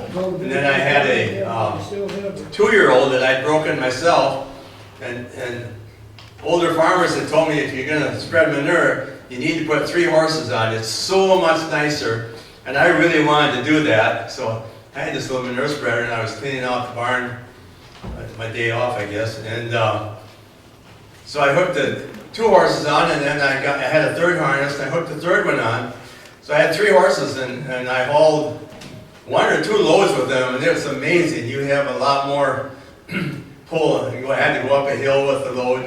And but the 3rd load, and this 2-year-old wasn't very well broke, but I thought the other 2 control him. The third load, I think I got it just about unloaded, and a semi went by. It was out on between the barn and the Highway 44, and blew his horn at us. And the third horse, the young horse, took off. He took wide open, and the other two didn't hold back. They spooked, and so I had these three horses going wide open across that pasture. And I had control of them. I could kind of steer them. I'd never had a runaway before, and older guys that had said you just grab one line and pull as hard as you can. You make them go in a circle, and that wasn't working at all. And so then we headed down towards the woods, all those bur oak trees there, and it's a little downhill going there, and we were really going wide open. And the more I thought about that, I thought, I gotta get off of this thing, I'm gonna get killed. So I bailed off and rolled. I dislocated my shoulder, but otherwise it didn't hurt me. The other horses kept going right down into the woods. And the main team, one went on each side of a big bur oak tree and going wide open. And the harnesses just exploded, and they kept going. And so I got up and my shoulder hurt, but I was okay. So I walked down and they were down below the trees standing there with their harnesses in shreds. And so I used one hand to get the harnesses off of them, just left it laying there, and I went up to the house and called Karen. She took me across and put my shoulder back in place, which that was okay. Anyway, the next day, I went out to the bur oak grove to see what kind of shape the spreader was in. And the spreader, actually I took the tractor and it was down in this tree, and so I pulled it back out of the tree. And the little piece of steel, there's a little piece of steel comes on the spreader on each side with two boards on where your feet, where you put your feet. The one piece of steel stayed in the tree. It didn't come with the spreader. And it's a little piece of angle iron. And I went, and I couldn't pull it out. It was impaled into the tree, so I couldn't pull it out.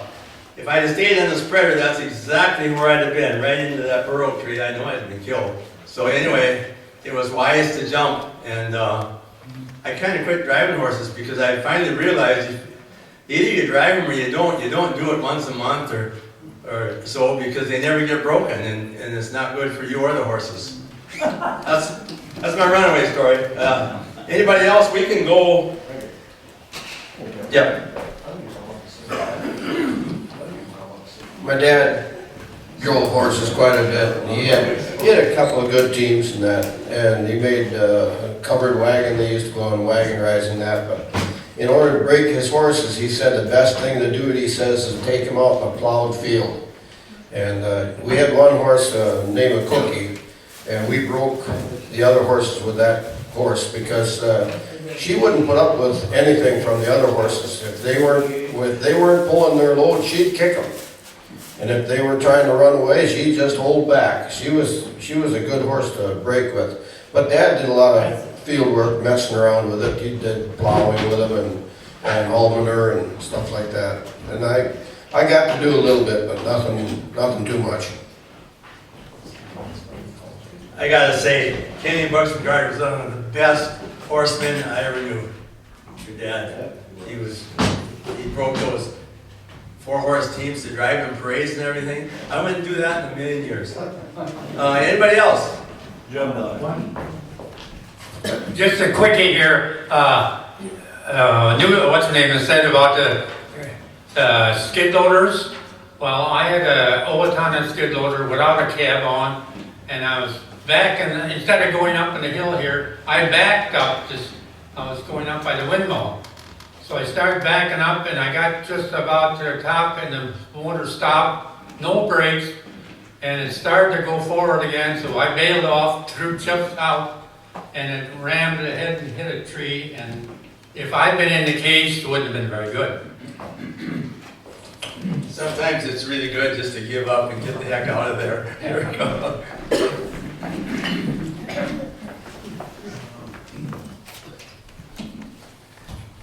We had two neighbors, Paul Rock and Tilford and Alan Morgan, that drove 2-cylinder John Deeres, and and they were all plowing and they were pulling hard. That was a nice sound. I still remember that.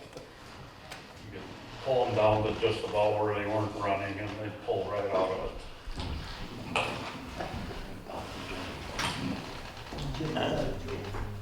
That's what I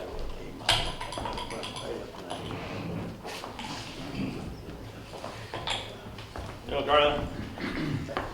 Boy, you gotta have a story, Joe.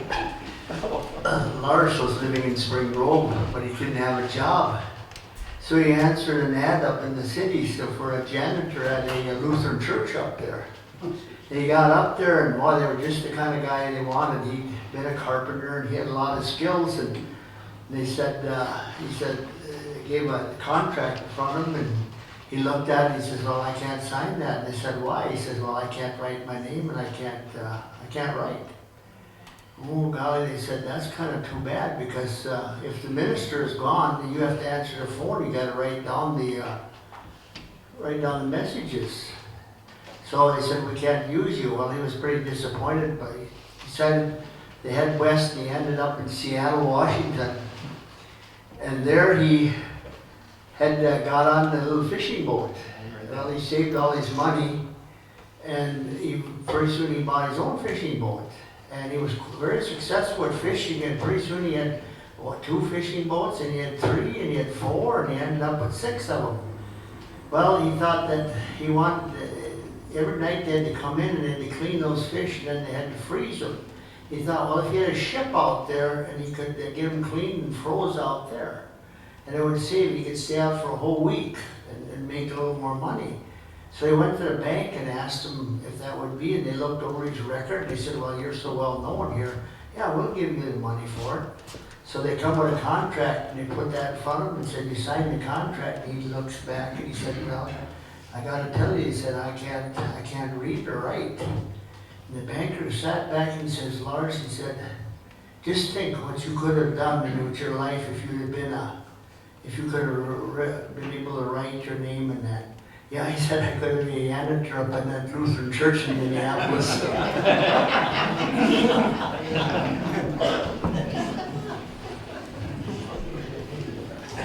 Anybody else? I heard a Norwegian part of that. You what? I heard a Norwegian answer to that. If he would have stayed with the Lutheran Church, he couldn't even scream the name. He would still be there, but he couldn't scream the name. Is that Norwegian? Yeah. And talking about, we have a little bit more time, about John Deere's. I tell about my wife. Her dad worked at the Oliver plant in Charleston. He was a welder for many years, and a lot of times he did night shifts. And so when they farmed, they had an 80 and ran another 100 acres, so they had quite a bit of corn. Anyway, so she was a corn cultivator all summer long. She cultivated all the corn with a G. John Deere with a 4-row cultivator on it, and no power steering or nothing. And anybody who's ever driven a G. John Deere with a cultivator on the front, you can hardly steer them. So when she had to turn around, she had to run the clutch with one hand and drive with the other. I don't know how she did it, but she did that for, she was a big, strong girl in high school. But anyway, that's her story. She's driven a lot of tractors. So actually, I wonder if she's coming in. Karen? You want to tell your story?